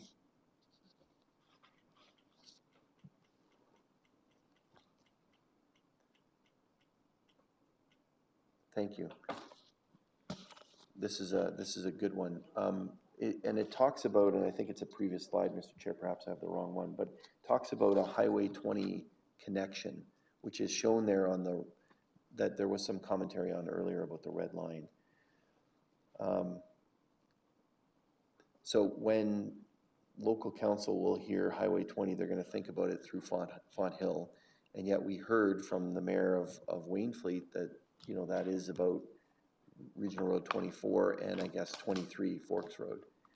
Just wondering if that can be labeled.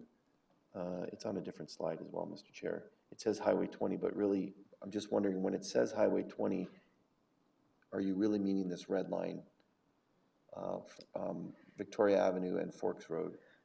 That is correct. Just because of the historical reference, we do reference it as Highway 20. It's clearly, well, maybe not as clear on the maps. It's called out clearly in the text of the document itself. Okay. But it's Highway 22, 24, on 24 down to Forks, and then over with some connectivity to whether it's Netherby or the new east-west corridor. Okay, that's great. That's helpful. I don't know how that fits in with Councillor Grenier's third-year paper. I'd love to read it, actually, Mr. Chair. I think that clarity will be helpful for communities and folks. The final thing is, in terms of the notice period, I guess if council were to approve this next week, I understand there's some sort of notice period for the public. Can we just hear that again? I think it was mentioned earlier. Can we just hear about the time for that again? Through you, Chair, it was on the next steps, but it wasn't a lot of detail. Assuming it is this master plan is approved by council as prescribed through the environmental assessment process for master plans, it'll be put on public record. There'll be a notification through media and other means, public display for 45 days, through which that period anyone from the public is entitled to review, raise concerns, be responded to, or even appeal the document that's before us. Okay, thank you. To the minister. Okay, thank you. And the final area of questioning, Mr. Chair, is just on, it's Appendix 2 with all of it. It's the summary of the recommendations for approval. Are these if somebody were to say, what are you recommending out of this plan? Are these the 8 things that we're suggesting? It's Appendix 2 that was with the answer would be yes. With the documents that were C3, I don't know what number this is, C3 2007 Appendix 2. Yeah. Through the chair, I think the answer is yes. It's all of those recommendations that are referenced in the action plan. And through you, Chair, just to add to that, I agree the answer to the question is yes, but this representation is different than what the Chair Cowson had referenced. That'll be another complementary piece that focuses more on the infrastructure, because within this checklist of 42 or 43 is a number of policy and other action items as well. Okay, sorry, it was on the agenda. It's at Appendix 2. It might be part of the executive summary. Yeah. I guess one of them, just again on the Regional Road 20, if that can be clarified, including the different sections. And then finally, it says here, advocate with the provincial and federal governments to advance the Niagara-Hamilton Trade Corridor and the NGTA East Corridor. So if we approve this, we're approving that recommendation as well, or is that something that, I mean, council kind of talked about it, I don't know, 8 years ago. If we approve this now, that's what we're saying we're doing? The answer is yes, and it's actually builds on the fact that that is actually identified in the council's strategic priorities, 2015 to 18. Okay. Thank you. I know there was some discussion the last time we looked at this about this, so thank you. Thank you, Councillor Height. Yes, through to the presenters, a few comments or questions. GO Transit hubs are not included in this $1.2 billion, are they? I don't see them there. No, they're not. Okay. Should that not have been included, because that is important and critical to transportation in Niagara over the next number of decades, and we know it's going to happen. Shouldn't that have been included? To answer the question and building from the comments from Councillor Valpatti, there will be a point where we contemplate exactly how it's included. Like, it's accounted for now through our capital budget, as is the identification of costs associated with transit improvements through the Dillon study. How they work their way into our master plan and then ultimately the DC background study is as we go forward.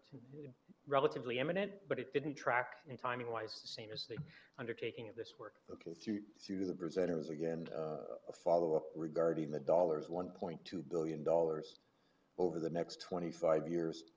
The dollars that were shown on slide 53, you don't have to bring it up, but on that slide, are they 2017 dollars? So when something built 5 years, 25 years out, the numbers that we're looking at today aren't the numbers that are going to come forward, so we don't have a councillor yell and scream, the project's doubled. Well, obviously it's doubled because it was planned 25 years ago. The answer is yes, in the same manner as the DC background study. Everything's represented in 2017 dollars. Okay. And you brought up the DC. It is critical with this plan to collect DC charges, obviously. Are you looking at the new rate with the DC charges? Because you're showing about 37% of the $1.2 billion being used. The DC charges are critical for this. Otherwise, the taxpayer is going to be paying 100% if we waive DC charges like some communities want us to. I think the answer is yes. The numbers represented here are the same that are brought forward in the DC study. Thank you. So it shows it's critical to collect DC charges. Thank you. I love the idea of the paved shoulders for bicycles. Are they included in the dollar figures that we're looking at as well? Great idea, because, and I'm assuming it's going to add about 10 or 15% more to the cost of the road.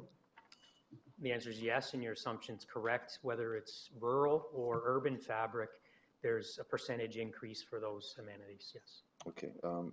Through you to the presenter, specifically to St. Catharines now. Here's my St. Catharines hat.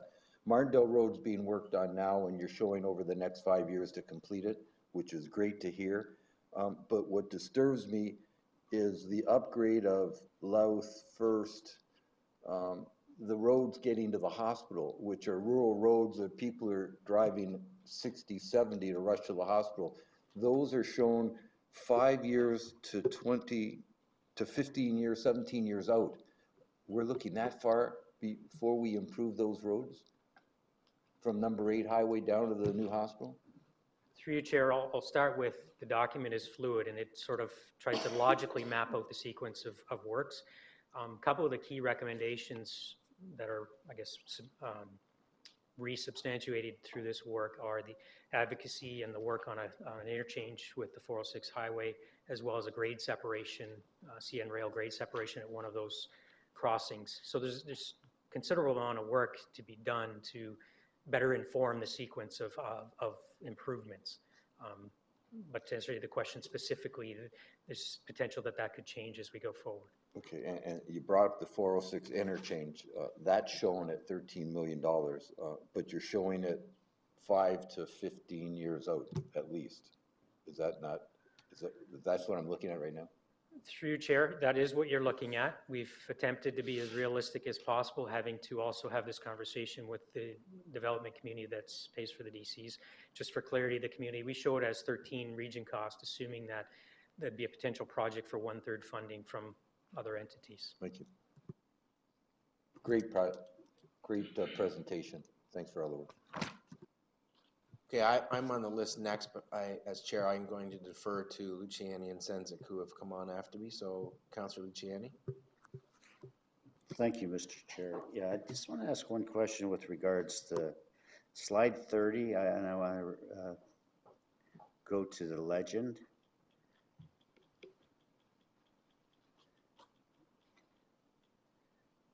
You have two lines in there. They're in two shades of magenta. I just want to know what infill length on municipal roads, what does that mean specifically? Through the chair, we looked at this active transportation network, or the cycling network, first off of what's needed, and in order to complete a connected network, there are a number of projects that are needed on both regional roads and municipal roads. The 2003 cycling master plan identified both local and regional projects. So it is pretty much what it says, that it would be a link on a municipal road. There is a recommendation in the transportation master plan to up the funding for those types of projects through the grant program. Right now, I believe it's $200,000 per year that local municipalities can apply for to do these types of projects, and we're recommending that that goes up to $1 million per year for the next 10 years to accelerate these infill projects. Okay, thank you. I just want to comment on, I'm very happy to see the ferry is on that link. I'd just like to comment on the ferry. We've completed the construction of both docks. They're all accessible facility that everything is functioning well. The ferry is in the water. The construction held us up. It didn't get into the water till mid-June. And we're now working towards a grand opening, and I think on June 20th, a number of you will be invited. The entire council will be invited to it on June 20th, I believe. But Transport Canada has inspected the boat and has deemed it safe. And we've increased the hours of operation from 9 in the morning till dusk. So it's probably 9 to 9 right now. By October, it'll be 9 to 6. So this is totally functioning. We're quite delighted and thrilled about it. And I know there's a number of folks in this room who have been working with Thorold on getting this facility going. And the next move is Bridget, which is a connection from downtown Pelham to Chippewa. And we look forward to talking about that in the near future. Thank you. Thank you. Councillor Senzek. Thank you, Mr. Chair, and I'll be brief in terms of my comments. I first want to say my initial reaction to the previous presentation was much more negative, and a lot more information has been brought forward. So it does present itself to be a better forward-thinking document. I don't think it's as thorough as where it could be, and it's no disrespect to the consultants nor the staff. But I think we as a council have to start reorienting ourselves to look at where we are going actually in the next 20 years. And the fact that technology is changing not on a yearly or multi-year basis, it's changing monthly, and we have to be able to recognize where that adaptation is going to take place.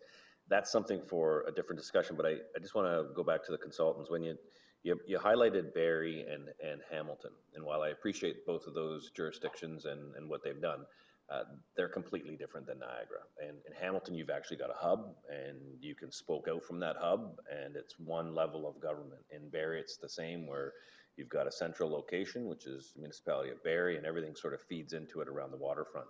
Ours is really a different looking map, obviously.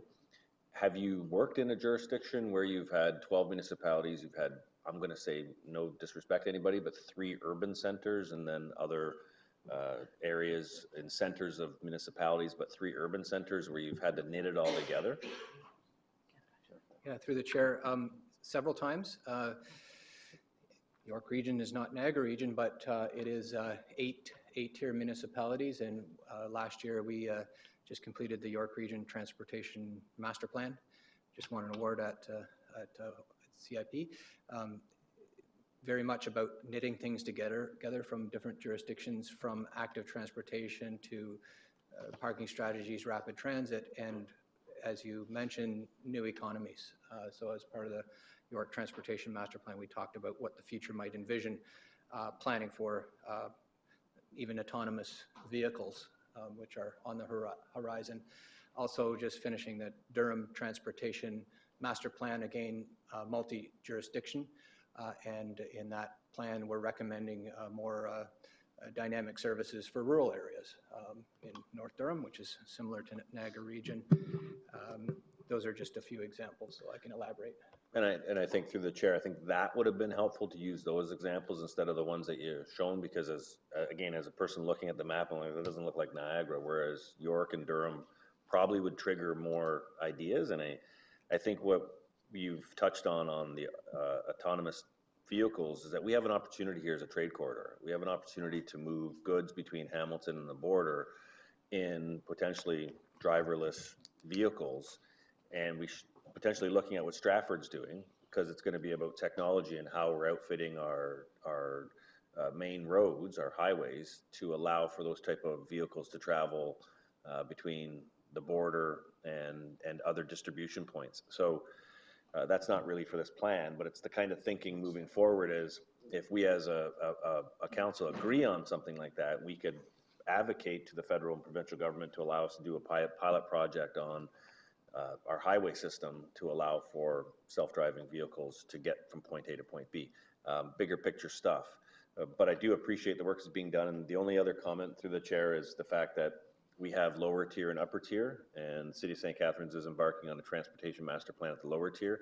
And I know that we'll be fitting ours into your plan, and I'm hoping moving forward there will be more coordination between the two levels so that we can show publicly how this plan and our plan have worked together to create complete streets with trees on them, complete bike paths and trails, and that it's all connected. It's not a spaghetti map of stop and starts. That's all. And it's not being negative. I think you've done a lot of good work on this. Thank you, Councillor. Councillor Diodati. Thank you, Chair. My only question was in regard to the 405. You made reference to access coming from the USA into Canada, and currently there is no way to go toward Niagara Falls and Fort Erie and toward the south. Currently, you can only go north toward Toronto. So we know this has been a problem for a long time, and I'm just curious if you had any specifics or timelines or anything that you can share with us in this regard. Through you, Chair. With respect to that question, we have identified the potential for a new interchange at 405 6th Concession Newberry. That would allow part of the travel coming from the east that want to go south to come back through on that corridor, as opposed to going to Glendale, turning and coming back. So we have looked at it in that context. So it starts now with a recommendation in our master plan, and then we've actually tabled the initiative with the MTO. But as recommended in the master plan, we have to initiate a fulsome EA to look at Glendale, the interactivity between Glendale and Mewburn. Those are the next steps forward. So is there any opportunity to do a proper, cloverleaf or a proper, is there any opportunity to do, rather than cutting through the cities and then working your way back onto the highway, is there a more direct way to do this? Through you, Chair, to Councillor Diodati, I've tried to bring up the graphic. It's the best we have at this point in time. I'm not intimately familiar with the geometry of that area, which has got its challenges just because of grade separations. What's been talked about in the past is a partial interchange, basically implementing the movements from one highway to another that currently don't exist. But that'll be a part of the process. It'd be as much of a full interchange as is geometrically possible. But that's part of the process going forward. So my last question, Chair, is that we're not limiting it to using concession 6 or whatever the way is. We are going to look at all options, including a proper MTO means of getting onto the QEW from the 405 going south? At this point, through you, Chair, I wouldn't say that we're limiting any options, but now I think I understand the question.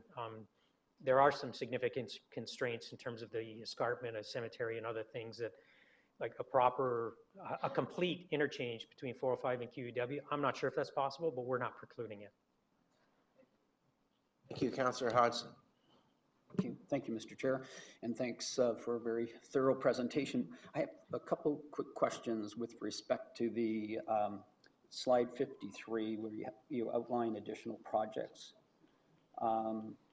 The Bartlett Avenue extension is always and has been for a long time a great concern for our community. And I think we've had this discussion over the last couple or 3 years with respect to our fear that with upgrades in capacity for the QEW, there will be increasing pressure on both Mountain Street and Mountain Road, Grimsby and Beamsville. And in view of the fact that the issues we're trying to address here are actually about highway safety, I'm a little disappointed to see that it's considered an additional and punted way down the road And in particular, I guess just the question on Bartlett Avenue extension and the escarpment crossing improvement, there's a $38.7 million capital cost estimate. And is that 1/3? Or is that the total capital cost and our contribution we would deem to be 1/3 of that? Through Chair, it is shown as 1/3. So because this chart actually informs our DC study. Yeah. With the assumption that we'd be looking for 2/3 funding elsewhere. I understand the councillor's comment, but I wouldn't suggest we're punting it. In fact, I referenced it in my notes that we need to get back that initiative back on track. We've just tried to map things out in a practical way. Yeah, thanks for that. And I was just hoping that we could maybe break out the cost from the Bartlett Avenue extension from Muscat Drive to Park Road and see what proportion that represents of that. Because it seems that you've kind of lumped them together as one project. And I would think that there might be an interim solution that would be an improvement to the current situation. So if it's more affordable, we could maybe move it forward a little quicker. So thank you for that.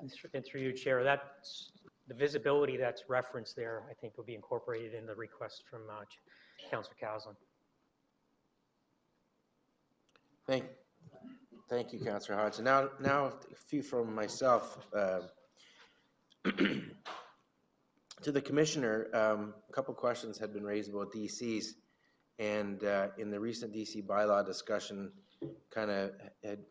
it looked like we were moving away in some areas from the long-established principle that growth was to pay for growth, and that was in some other areas. And I just want to know, Commissioner, if you've taken the time to ensure that the principle of growth pays for growth has been adhered to in both the transportation and the water wastewater long-term capital plans. To you, Chair, I would say absolutely yes, with the expectation that what we've presented can be taken to the Ontario Municipal Board. Okay, thank you for that.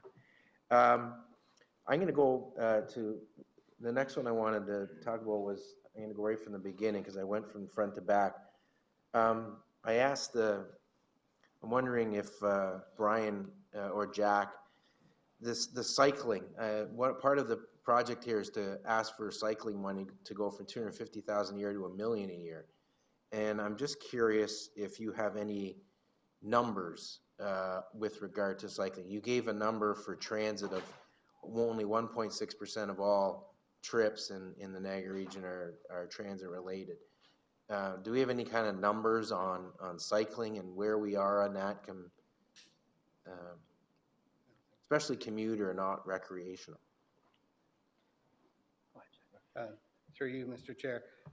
The region does not have a very good database with respect to the utilization of bike lanes or active trails. So it's something that has been identified in the TDM portion that we should be organizing ourselves to collect this information. But to your point, we don't have numbers that we can give you at this point. Okay, so despite that, you're advocating a large increase of $250,000 to $1 million a year for bike lanes. So I wonder where all this increased dollars are going to be allocated in this plan. Like what routes and so on? Through the chair, I can comment on the modal share for active transportation. And right now, there is a survey that was done in 2011. It's called the Transportation Tomorrow Survey. It's not perfectly accurate for all areas, especially the active modes, but it's telling us that about 4% of daily trips are by walking and cycling today. And that's broken down by about 6,000 cycling trips and 23,000 walking trips. And this map shows the plan, the roadmap for the cycling infrastructure, starting with what we call the strategic cycling plan, which we're recommending could be done in 10 years with increased investment. So this is a bit of a bowl of spaghetti to me right now as I'm looking at it. What's the target area? When we're doing the rural roads, is that the target area where we're going to have the paved shoulders? Is the target area to do it in concert with complete streets, or what it say is the principal target?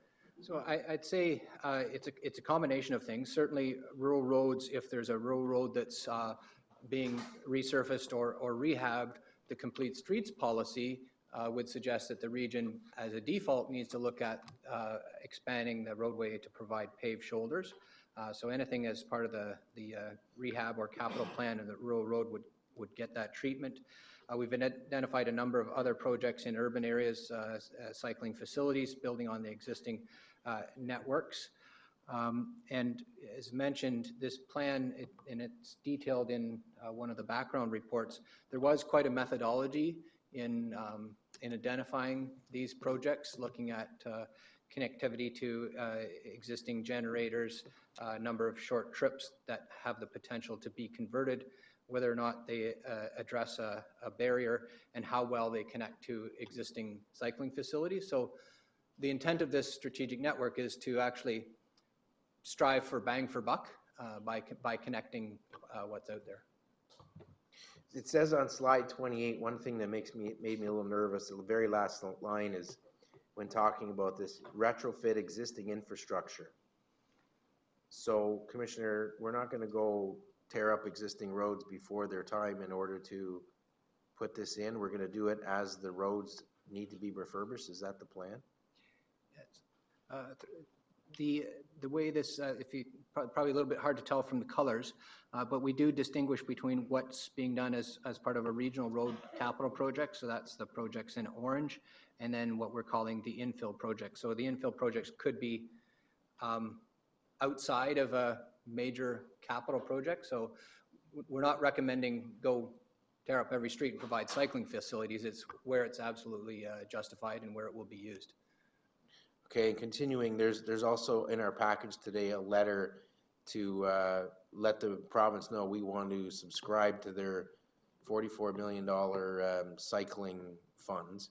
So if we're going from $250 a year to $1 million a year for cycling infrastructure, do we have a ballpark on what we think we're going to be able to get out of the province? Through you, Chair, or to you, Chair, the document before you today is just recommending approval that we actually go forward with the process. We're still in the process of identifying opportunities for Niagara itself. As it says in the document, that program that's just been announced is specifically focused on commuter, demonstrated commuter activity. So we're in the process of evaluating what we have for what we can support and demonstrate as qualifying for that. So I don't have a number for you just yet, but the short answer would be as much as we possibly can. I don't know if Brian's looking to add to that or. Yeah, I was just looking for the number in the table. In the detailed table, we do identify the cost of the AT infill projects as part of the strategic network at $7.9 million. For 2017 to 2021, so that would be probably squarely within the realm of things that could be funded by this new provincial program. That's larger. Yeah, $10 million for the grant program, so that's to contribute to local municipal projects, and then on top of that, $7.9 million for the region's portion of the strategic infill projects. Okay, thank you for that. To the Commissioner on GO, I think starting in 2014, we said we were going to allocate $30 million of capital for GO and set it aside $10 million a year. My recollection is, where are we with setting aside that capital reserve for GO, and what are we spending annually now on the operational side to move that forward? To you, Chair, there's actually been $40 million approved by Council, 10 of it through, I believe it was the 2016 capital budget, and the balance 30 through the 2017 capital budget. That's been approved and partially initiated by Council. Committee will recall a report done a couple of months ago that initiated the GO Implementation Office, and I believe that committed, in terms of operating and specifically human resources, $1.2 million. Of that 40, and there's another report, subsequent report, to be considered by Corporate Services tomorrow to initiate the balance, and I just can't recall what the total amount is. Okay, so that 1.2 comes out of the 40 that we set aside. That's correct. Okay, thank you. And the last question to you, Commissioner, was, I know you've done a lot of outreach, and I know the municipal staffs were involved in putting this together. Do we have unanimity amongst the municipal staffs for the report before us today? To you, Chair, I'd say yes, we have as close as we're going to get. I respectfully acknowledge Councillor Grenier's comments. There's still a lot of detail to be sorted out, but the philosophy and the direction of the document, yes, we have buy-in. Our final formal meeting with the local municipalities basically had a modified version of this presentation, and it was all agreed to. Okay, thank you very much. Councillor Jeffs for a second time, and then Councillor Timms for a second time. Thank you, Mr. Chair, and I'll try and be brief, and I don't mean to belabor a point, but just for some clarification, Commissioner, going back to slide 53, and when we're talking about that interim corridor, I can't link up to the one graph you had. Are there any improvements planned? Actually, my first question is, running from the QEW, then that's Netherby, Town Line Road, and then turning on to the 58 jogging over to Forks Road and then heading west from there. Is that what? Yeah, go to the diagram. Oops, sorry, bear with me. Sorry.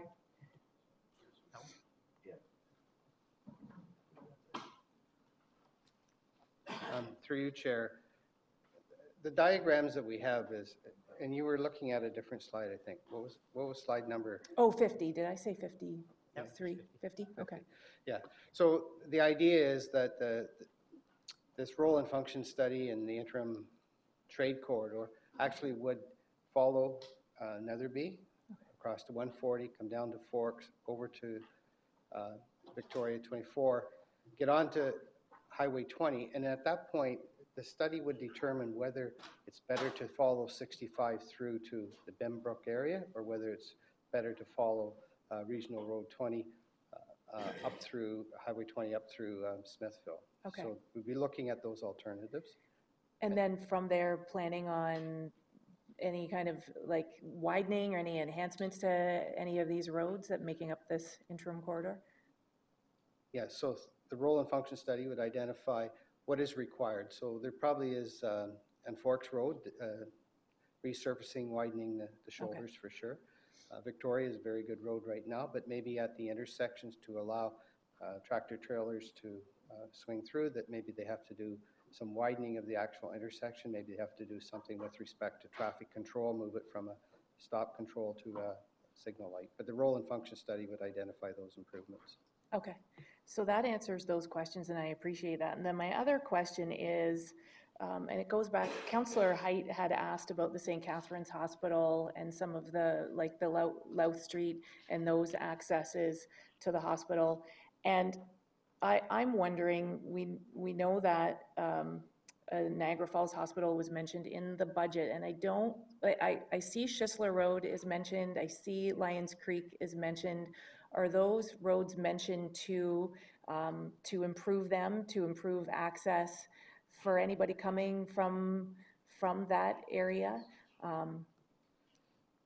The answer is yes, and in Okay. fact, that was a subject of discussion with the home builders because of the way the growth numbers have now been presented and the clarity that we have around where the growth is. There's actually significant improvements in around the south of Niagara Falls, obviously with the wastewater treatment plant being recommended, but also in the road infrastructure. Okay, okay, thank you. Thank you, Mr. Chairman. I just wanted to ask to add by amendment to the motion that's on the floor that the appendix or the recommendations be approved with the addition of including marine goods movement on the goods movement study and the consideration of rail on dockside in Port Colborne. Add item number 9. Yes. What's the recommendation on the floor? I think there's Well, that's a summary of recommendations, but the recommendation, the TSC C3 2017, that the Transportation Master Plan recommendations noted in the Master Plan Executive Summary Appendix 1 and summarized in Appendix 2 be approved. Right, so those two items I'd asked, and Mr. Tripp had suggested that would be no problem, but I'd like to see it recorded as an amendment or an addition, however you think it's appropriate. So number 9 is your suggestion, and that's, I don't know where number 9 is. So Appendix 2 Oh, has 1 Appendix through 2. 8. Commissioner, maybe can help out here. Is he looking to add a 9th recommendation? Is that how you would suggest to do that, or? Yeah, I think that would work, provide the best clarity. So Okay. can you write that and send it forward, Councillor Timms? Sure. Just I'm getting coachy here, but I'll take it. Just write that and send it up front. And in the meantime, I'll see if there's any other questions or comments to the report. Okay, good. So we'll take the vote on the amendment first, and then we'll take the vote on the report. Congratulations, gentlemen. I know that a lot of work went into that under difficult circumstances, and you did a very good job in the whole thing, and you did a very good job today. Thank you. You have it? Do I need a second? As soon as we see it, we'll see. We're just going to write out the amendment. We're going to add item 9 to appendix 2.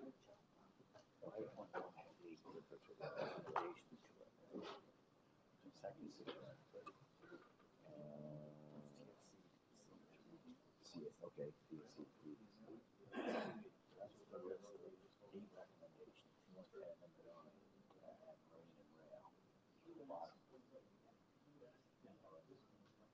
So it's recommendation 1, but it's got 2 facts to it.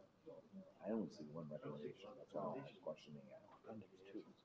Appendix 2. Okay, so.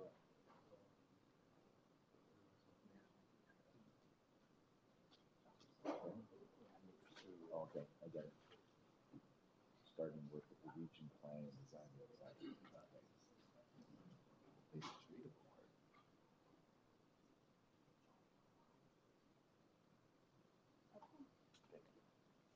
You want to type it now?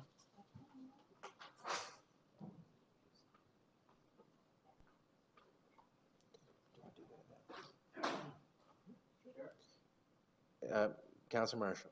Just, I want it to be clear, we spoke about the lands in Grimsby earlier.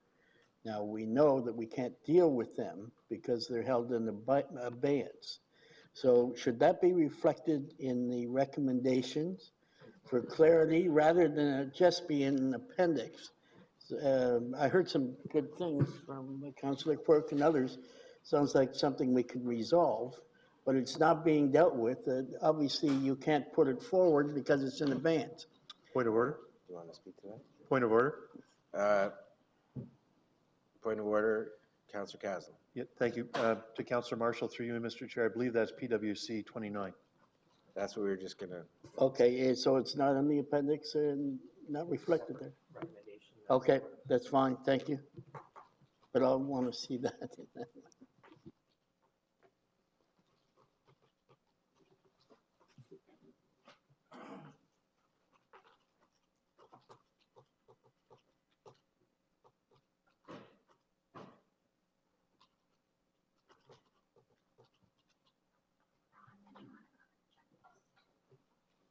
We're just finalizing this amendment. We need the addition. I understand.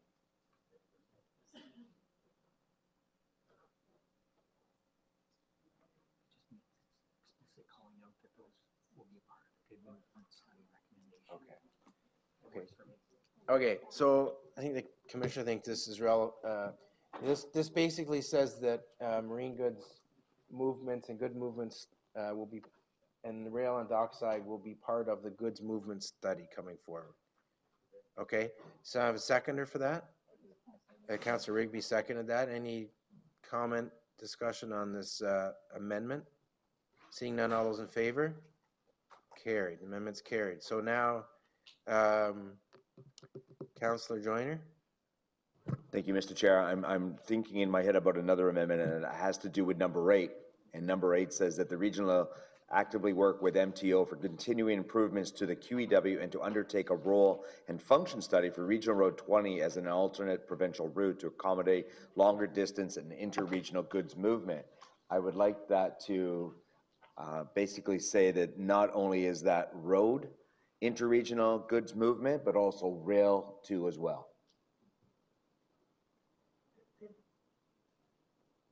We have a number of companies, well, we have one company in particular in the township of West Lincoln is adding a spur line to their multimodal ways of transporting goods.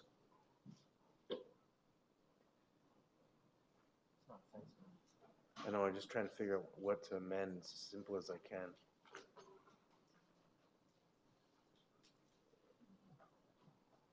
How about if we just add on the end of that, that includes rail? Yeah, that's fine. Okay. I'm fine with that. Rail Seconder? connections, A yes. seconder? Councillor Bentley, all those in favor? Carry. Now to the main motion as amended. Oh, Councillor Augustine. Thank you very much, Mr. Chair. Just to that number 8 again, can we just change the, or fix the wording there so it's not just Regional Road 20, but perhaps put in brackets behind it, Victoria Avenue and Forks Road? Is that the intention? Yeah. Commissioner? I'm just reluctant to do things on the fly here. Perhaps the councillor would be happy with Regional Road 20 in brackets as illustrated on the attached maps or appendices. Anyway, I'm just trying to think to make sure we have clarity around the limits of what we're talking about. Yeah, Councillor Joyner's asking me what am I worried about. I'm worried about the 20 portion going the optics of it, I get it. through Fawn Hill. So if we can just put, sure, if we can add that as shown in the map, Okay. Victoria Avenue and Forks Road, that would be helpful. However, committee, the only thing is, we're approving the master plan and all the documents that go with it. And if the document already illustrates that, I'm a little nervous about opening up the floor to everybody starting to add brackets about every road that runs through their community to get this insurance. I think that it's covered by the plan, by the mapping. So I'm reluctant to start opening up this ball of wax. If we can just put in that language that Mr. Tripp suggested, that'd be helpful. Chair, if I could suggest it to the councillor, there's been a number of things that have looked for clarity or further detail, not the least of which is how we reference rapid transit into the future. There will be a compendium document, and can I suggest that the clarity around this I can provide through that compendium document as we go forward? Okay, I'm just worried about the reaction of our community. I'm just trying to get ahead of that, so it'd be helpful. I'd like to make that amendment, Mr. Chair, Well, as outlined in the maps. That'd be Okay, helpful. so it was in brackets as identified by the schedule? Yep. Perfect. Seconder? Councillor Timms, all those in favor? Opposed? It's carried. Okay, to the main motion as amended, all those in Point favor? of order. Point of order. Yes, I sir. suggest that perhaps you pick us another seconder. Councillor Grenier is left. Maybe perhaps Councillor Rigby would like to second. Okay, seconder is now Councillor Rigby. All those in favor? Opposed? That's carried. Thank you and congratulations, Commissioner and staff. Can I get a mover and second for PWCC 29, Transportation Steering Committee correspondence? This is the item on Livingston Avenue that basically says it's held in abeyance, correct? This confirms that you asked for, Councillor Marshall. Do you want to move and second it? Moved by Councillor Marshall, seconded by Councillor Quirk. I'd like to speak to it, Chair. Okay, go ahead. So if Do I you want may. to second it? No. No, okay, seconded by Councillor Augustine. Councillor Quirk. So I think the intention of this was to separate the recommendations 1 from recommendations 2 through 5 and ask for a deferral on recommendation 1 until Grimsby has had a chance to comment on it, because currently it's within the master plan in abeyance, and if we actually pass this motion here, we would then be essentially undoing what we just did. So I'm asking, Chair, if we can, someone because I've spoken to it, I'm asking to separate it, and then I'll ask someone to defer section 1, recommendation 1. Okay, Makes sense. yes, that makes sense. Okay, so it's separated and to part 1. Councillor Bentley? Yeah, Mr. Chairman, this is what was attempted the last meeting that we had. Yeah. When that was misinterpreted and the whole meeting recommendations were deferred to this meeting. It was intended for item number 1 only until the municipality had a chance to review and comment on Yeah, it. so So this is exactly what we had tried to do 6 weeks ago. And actually, I would say we've done it. Council has done this. Why would we need to do it again? I would agree with you. Yeah, we've referred it already. Well, Mr. Chairman, we have not. In the minutes, the actual minutes that come out, and that was the point of clarification that I asked for at the last council meeting, is why weren't the rest of the Transportation Strategy Steering Committee recommendations being dealt with? And it was the way that the minutes were worded, all of the recommendations were deferred. And we were concerned with... Which wasn't the intention, and we clarified that wasn't the intention. Right, but it didn't change the fact that the minutes referred the whole works to this meeting. So item number 1 has still not been dealt with and replied to by our community. So that was our original request. It was not recorded properly or communicated properly, regardless. So you're dealing still with the balance of the minutes here. They should have been approved before. Item number 1 is the one that we are awaiting reply. Okay, so I'm going to ask you to defer item number 1. Can I do it? I just spoke to it? Or okay. That's clarification, but... You want to... Okay, Councillor Rigby. I move to defer item 1, subject to Grimsby, Town of Grimsby's results. Okay, seconder? Oh, I need a seconder first. Councillor Joyner. Okay. Now Marshall to speak to it. Just want some clarity here.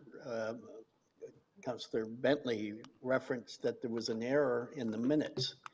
Was the error corrected and they stand now? Or did they interpret the minutes improperly and left improper? Is that right? I'm going to let the clerk speak to that. Through you, Chair. There wasn't a error in the minutes. So what happened was that at council, Councillor Bentley deferred what would have been just item 1 because it wasn't a motion. The entire topic of this was deferred. So everything. There was no error in the minutes. It has not been dealt with. Okay, so this deals with it as intended. Okay. So all those in favor of deferring? Opposed? It carries. Thank you. Now to the balance of the motion. All those in favor? Carried.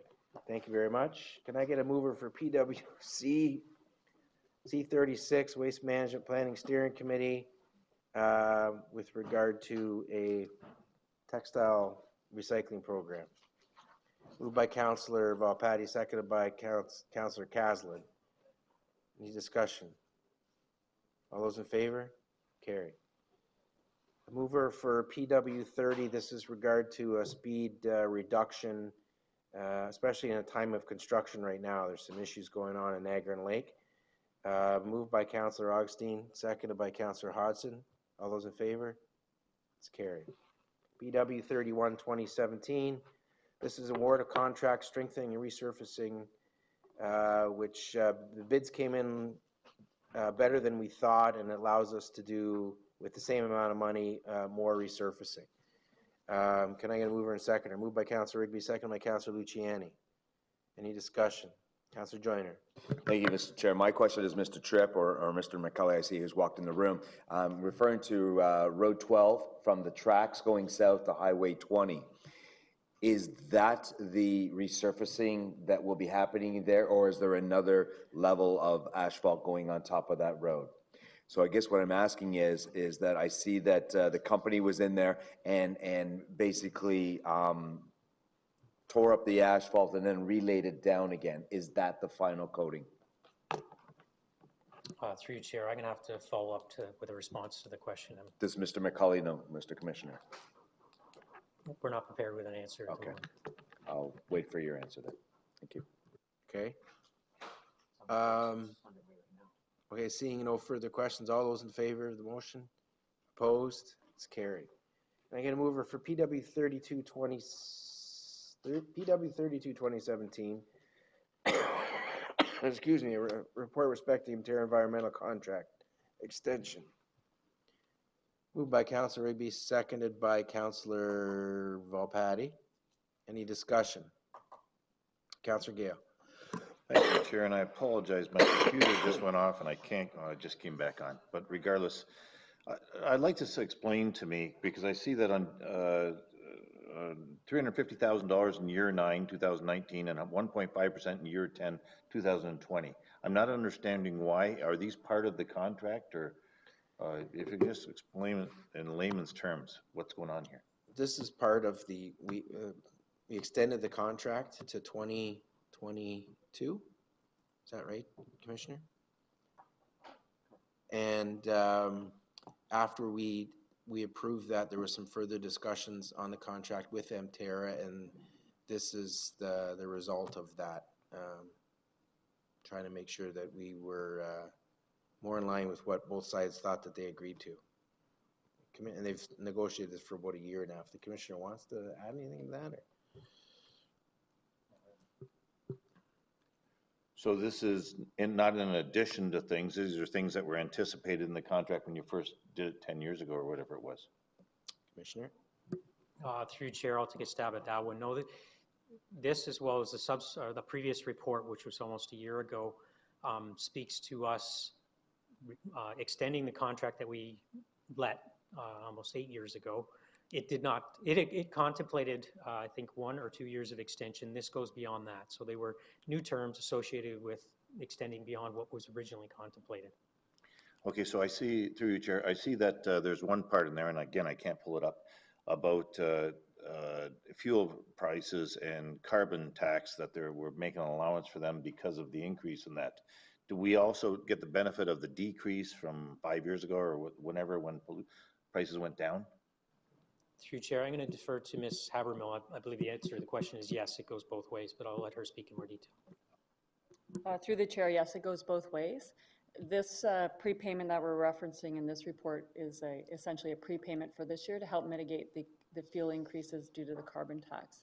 So come February of next year, when we do the actual contract calculations, these prepayments will be deducted, and then the normal calculation will be done for the contract. Okay, okay, thank you.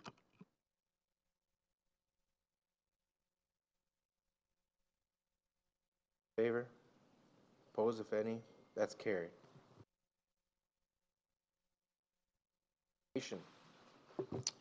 Can I get them moved? Both are moved by Councillor Volpatti and seconded by Councillor Maloney.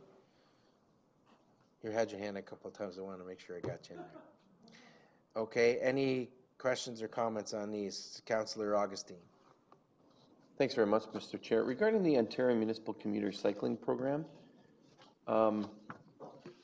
you asked some questions, I think, about it earlier. What's the process we're going to be following? I think this is just simply information from the province. Are we going to be using the projects that are in the master plan? Is there an opportunity to put in additional projects that, for example, the Greater Niagara Circle route has endorsed?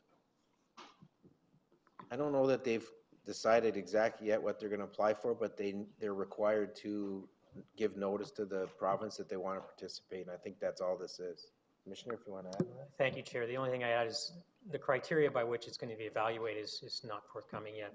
That's why I was a bit evasive with the answer in terms of how much, to what extent that can offset capital works we've already planned, or if it's net new, or how it's going to be evaluated will dictate largely what we apply for. So we don't have that yet? Correct. Okay. One of the one of the items that the Greater Niagara Circle Route, I think, has endorsed, or I forget which committee it is now, because they've all changed, the Active Transportation Committee perhaps, or subcommittee, is the Thorold Fonthill spur line. And I just encourage staff to look at that. It's important for our Active Transportation Committee. I know that the Welland Active Transportation Committee wants it done there as well, and perhaps leading into the Welland area. And it could be a route that's not directly on a roadway, but it's separate for commuters, which would really bring people in and be safer than an on-road option. So just ask that be included and considered when the criteria is known. Thank you. Councilor Luciani. I'll be very brief. On the Thorold Fonthill Spur, you've got a number of components, very expensive components already in place. First, you have the rail bed. Secondly, you have on the new bridge, you have a walkway, a 3-meter walkway already for bikes or walkers. And you also have a tunnel under the 406. These are very expensive components that are already in place, so I hope that you really give this some serious consideration. Thank you. Thank you, Councillor Joyner. Thank you, Mr. Chair. Just quickly for clarification to the commissioner. So if you have a regional road going through your community, is it the region that pays, the community, the municipality, or both at the same time? How does that work? Through Chair, if I understand the question correctly, if there's cycling facilities contemplated for a regional road, the region has taken responsibility for all costs associated with that infrastructure. Okay, seeing nothing further, all those in favor? Opposed? It's carried. Any items of other business? Councillor Gale. Thank you, Chair. And I sent an email to you this morning, and as well as Councillor Volpatti and Mayor Diodati, about the Sodom Road crosswalk situation and Commissioner Tripp's aware of this. On March 28th, they approached me, the residents out there, about the new development, about a crosswalk out there, a 3-way stop, and a whole bunch of other things. And Commissioner Tripp and I met with them, I believe, on April 2nd. Now I've repeatedly got emails out there, what's going on? They want a simple crosswalk. I know Commissioner Tripp on June 21st said he's waiting for a date for sidewalk installation by the city of Niagara Falls so we can tie it in. But these people out there want a simple crosswalk, want a couple of strips of white paint and maybe a sign to get by the summer. We're halfway through the summer, or almost getting there, and they want something. And I got the support of Mayor Diodati, who just left and told me that, as well as Councillor Volpatti, and I hope yourself, that can we give them something out there, a couple white lines, because we're studying this to death. It's been 3 months. We have hundreds of new houses out there. I might be making that up, maybe 100 new houses, but if somebody got hurt, we'd do it tomorrow. It's a simple crosswalk with a sign. Can we put something across somewhere out there? I'm looking for your response. Commissioner. Through Chair, I can't commit to actioning that immediately. As was indicated, I've met out there. We've given indications that we're working together with the city. My last communication to the group was it'd be late summer to fall that something would be done. We're trying to do it as effectively as possible. Implementing as what's been requested without provisions for other accessibility, which is basically walking alongside the road. I'm not comfortable with making that commitment, but I will commit to connecting with the city and seeing exactly where we're at on that. So, Chair, if a kid got hit tomorrow, how fast would we be moving? And I'm not giving what ifs, but I guess that is a what if. If I went out there, geez, this is a stupid recommendation, but if I went out there with a couple pieces of white paint and put it across the street, it'd be illegal. But this is what the people want to do. If we had 100 people stand out in that street and say, we're going to stay here until we get a crosswalk, we'd do the crosswalk. So it's been 3 months. And we're talking now the end of summer and fall. And we got a whole development with no way to cross the street there for kids on Sodom Road. I think it's ridiculous that we're 3 months. And I hope I've got the support of Councillor Volpatti, and I know I've got the support of Mayor Diodati on this. Can we get something out there for the summer? This is the only playground out there. No one's done any playgrounds on that whole subdivision, and they all cross the street to go over to it.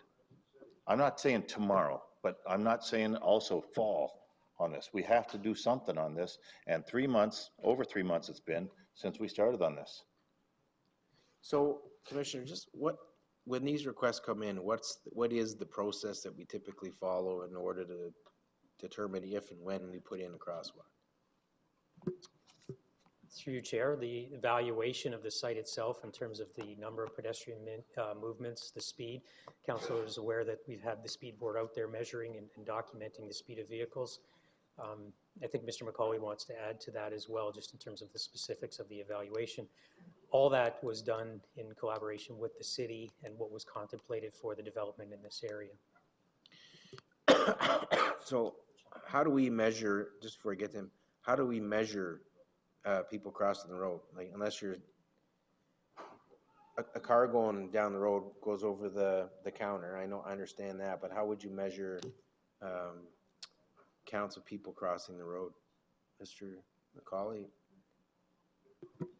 Yeah, we would just do a physical count at that intersection. We have numbers that reflect that city. And to Mr. Gales, we just received yesterday drawings from the city of Niagara Falls about the sidewalks on Sodom for our review. We have to supply comments by July 14th, and then they're going to go to construction once they have approval from us on the sidewalks, and then we'll do our connection in between. Just so for clarification, the city has provided us drawings of their sidewalks on both sides of Sodom Road. Yes. And then we determine when and where that the best place is for a crosswalk? Yes, which we've already identified where we're putting it. It's just a matter, we need the sidewalk access to put our access to it. So, Chair, if they've identified the spot they're going to put it, why can't we put 2 white lines across the street there now? Because people across the street all over the place there. It's better than what we've got. It's temporary. I would estimate, and I'll defer to you on how long that will take for it still. It's still going to be the fall. Whereas right now, anywhere from Betty's to Man Street or Man Road, what is it, Selena? Man Street, I guess it is. People are crossing all over the place there to go to the park, and it's summer. Come September, there's no reason. I'll delay it till June next year. But right now, it's the only park for all those houses. If anybody's not been out there, there's a ton of houses now built along there, like all the subdivisions we haven't driven through. So if I come back to the fact, if a kid got hit tomorrow, we'd do it tomorrow. And all I'm asking is a couple white lines. I understand the major development is sidewalk and other things, but if you know where you're going to put it, why can't we put a couple white lines across the street? It's better than what we have now. It's not worse. And it's a one spot for people to go, and if we can go farther, put a sign there saying children playing or something like that. Why can't we? What's wrong with that? Excuse me. Go ahead, Commissioner. Through your chair, respectfully, I'd suggest it will be worse than what we have right now. Without the appropriate installation, not only of the white lines, but the advanced signage and everything incorporated as a package, it would be advocating for crossing that is not standard and not safe. That right now it's at the controlled intersection. I can't recall the side street with the stop condition. We are trying to implement this as quickly as we can. Could you tell me where the controlled intersection is? That's going all the way down to the river, isn't it? There's no stop signs going along there. What's a controlled intersection then? From Lions Creek Road all the way up, there's no stop signs. I apologize, Chair, I misspoke on that. Okay, so right now, the only controlled intersection is, what, 3 blocks down? And that, I hope Councillor Volpatti will speak to this when she comes up, because I think it's wrong. I think it's definitely wrong, and we're taking way too long on this stuff, waiting for a perfect sidewalk, waiting for other things.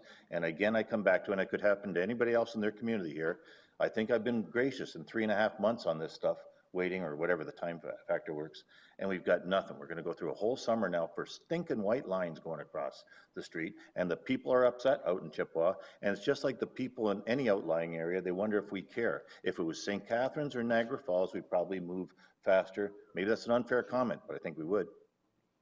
But I'm venting, but I think I'm right on this. Nobody's proven otherwise, so thank you, Chair, and I hope Councillor Volpatti speaks to it.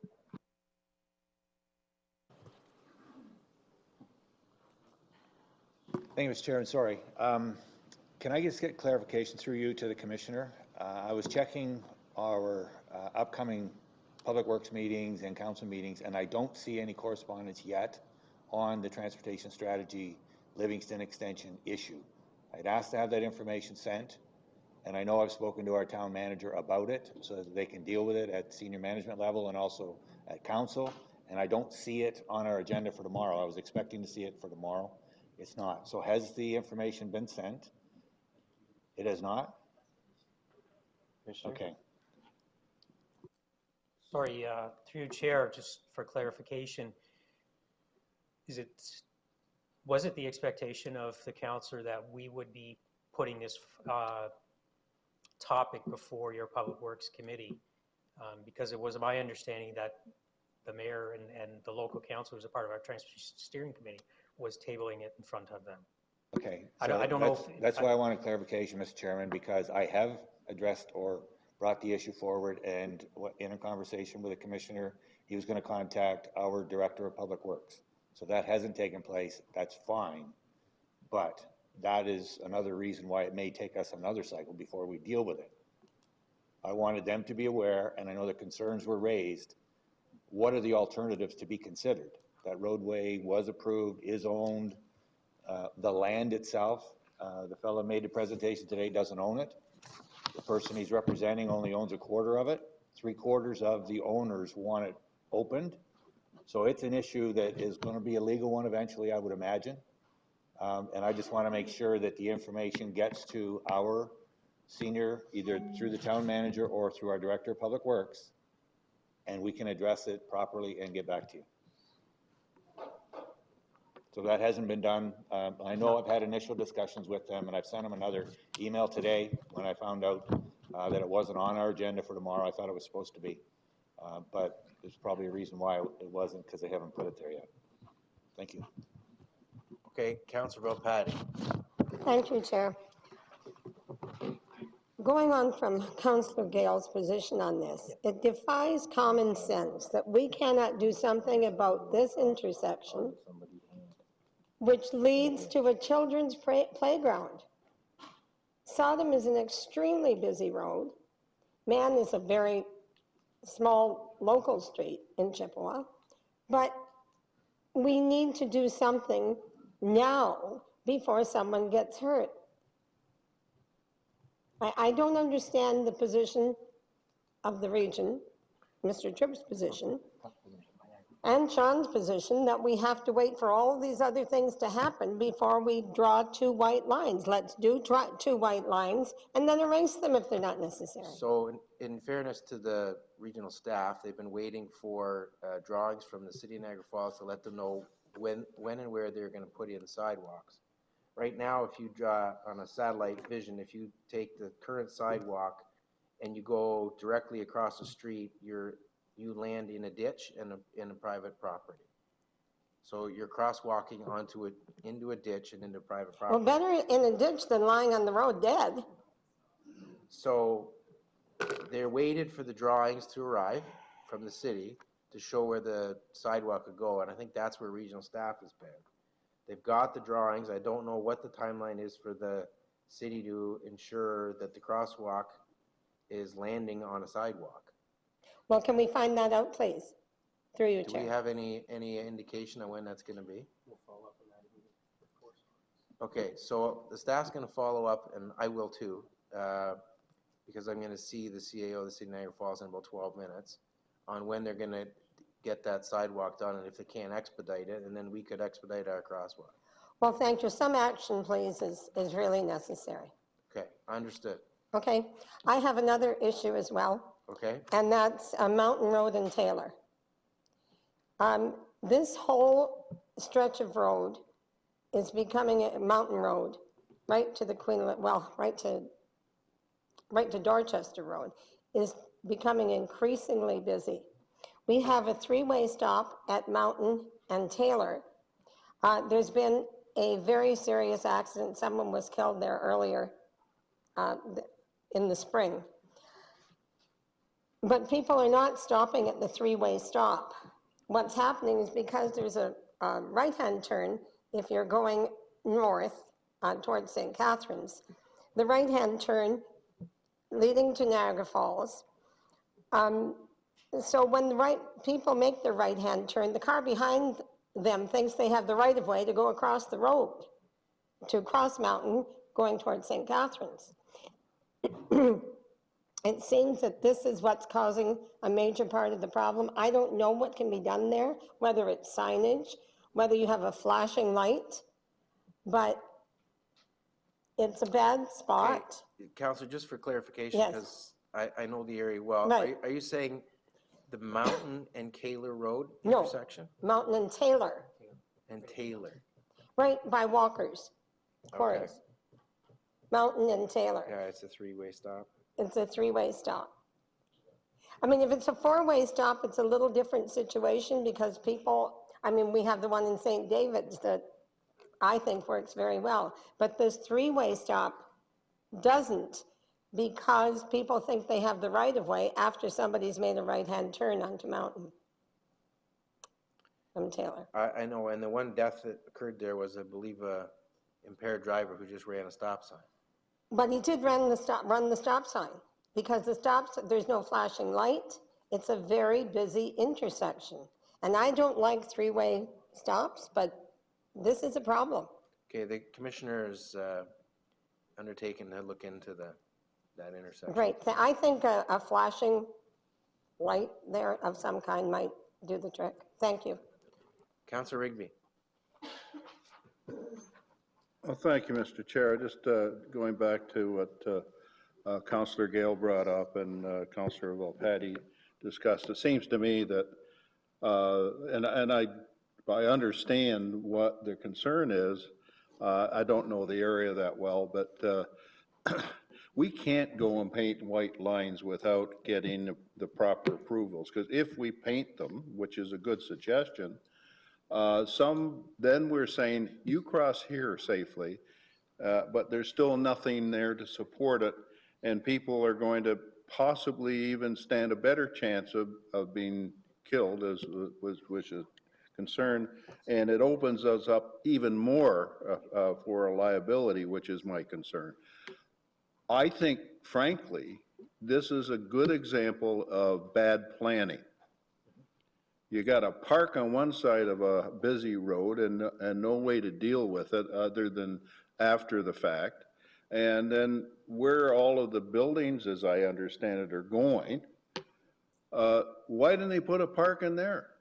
So anyway, that's my concern, and I think that's the dilemma that our staff are having, and so it really gets back to, we've got to get the City of Niagara Falls planning to build or emphasize where they want this crossing and let us get at doing it.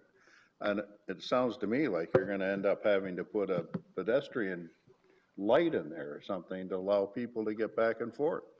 But I do understand the staff's concern about just going and painting a line, and I think it comes back to the city and have them getting their work done quicker so that we can get this thing done.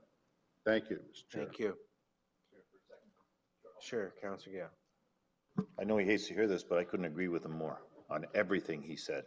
But my point is, it's taken too long. But my comment is, could I make sure there's an email to these residents out there today, please, to explain to them the conversations we've had?